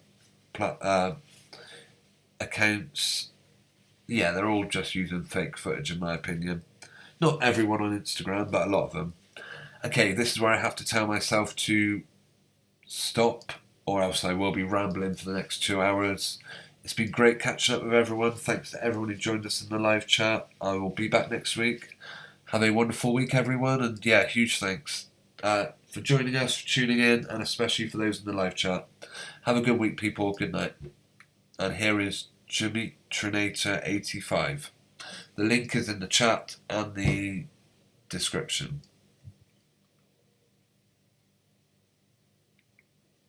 What's up, everybody?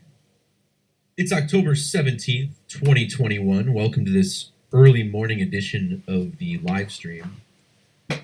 Today I want to touch on the numerology of two news stories that happened within just a few hours of one another.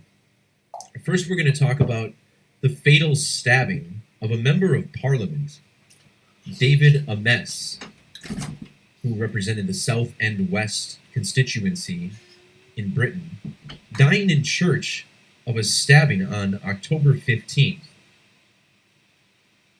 Later that night, we had a shooting in Houston, Texas, where 3 police officers were ambushed outside a bar, allegedly, killing one of these officers.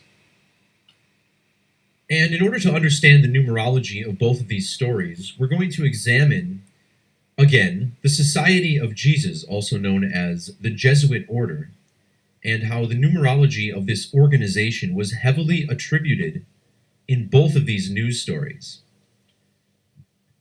After we talk about these news stories, while we're on the topic of the Jesuits, I want to talk more about a riddle connecting the football team, the Green Bay Packers, to Peter Faber, a founder of the Jesuit Order, and some really interesting things regarding Aaron Rodgers' injury back in 2013, how it connects to the canonization of Peter Faber, and among other things.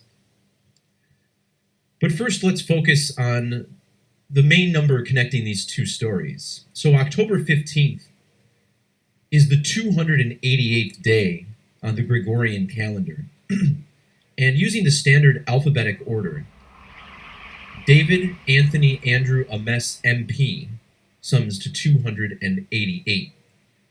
And for anybody who happens to be new to this channel, English ordinal, the alphabetic order, is the simplest cipher, numbering the alphabet 1 through 26, each letter getting a number relative to its position in the alphabet.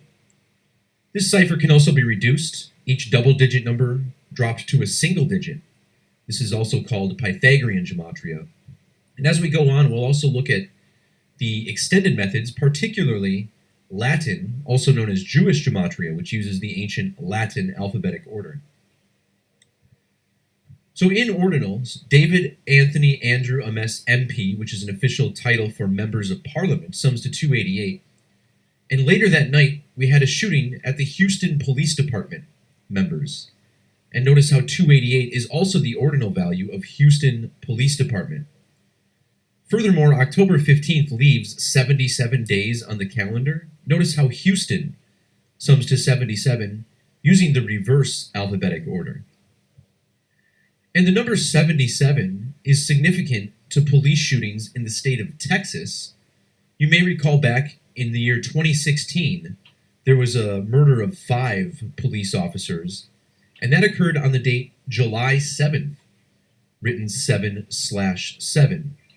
Notice how in the reduction cipher, police shooting, police officer, police department, all 77 in standard reduction. But let's focus on this story about David Amiss being stabbed in church and all of the interesting things that popped out. We start with the fact that he was born in the year 52. And with the S exception, David Amiss sums to 52. So does the word stabbing in reverse reduction.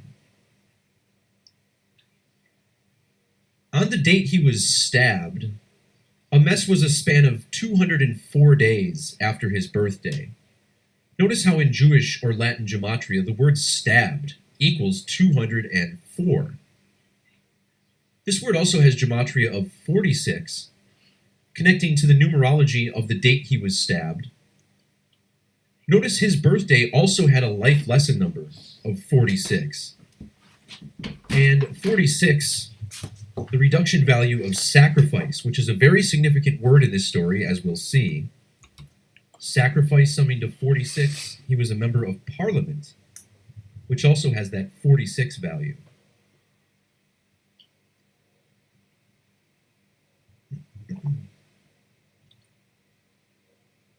David Amiss was a member of Parliament since the year 97, and notice how in ordinal his name sums to 97. So does his full name in standard reduction. Again, he represented Southend West, which has reduction gematria of 97 with master number exceptions. Okay, I know I said I was done. I'm going to have to stop it there. Unfortunately, it's quite late my end, well, nearly midnight, and this is kind of booming out a bit. I said there weren't many numbers connecting the David Amiss story, but what do I know? If you know your gematria, as this guy clearly does, then it looks like you can find them. Okay, guys, I'm going to call it a night. Massive thanks to everyone who has tuned in. Yeah, it's always great to catch up with you. Eman Pudama says, didn't Aleister Crowley write a book, Liber 77? Yeah, interesting. I'm not sure. I don't know much about Aleister Crowley. Vile piece of work, that's all I do know. Yeah, it's been great catching up with you. I will be back next Sunday, all being well. Have a great week and good night. Yeah, I mean, I always learn some interesting stuff tuning in to this one, so right. Okay, bear with me.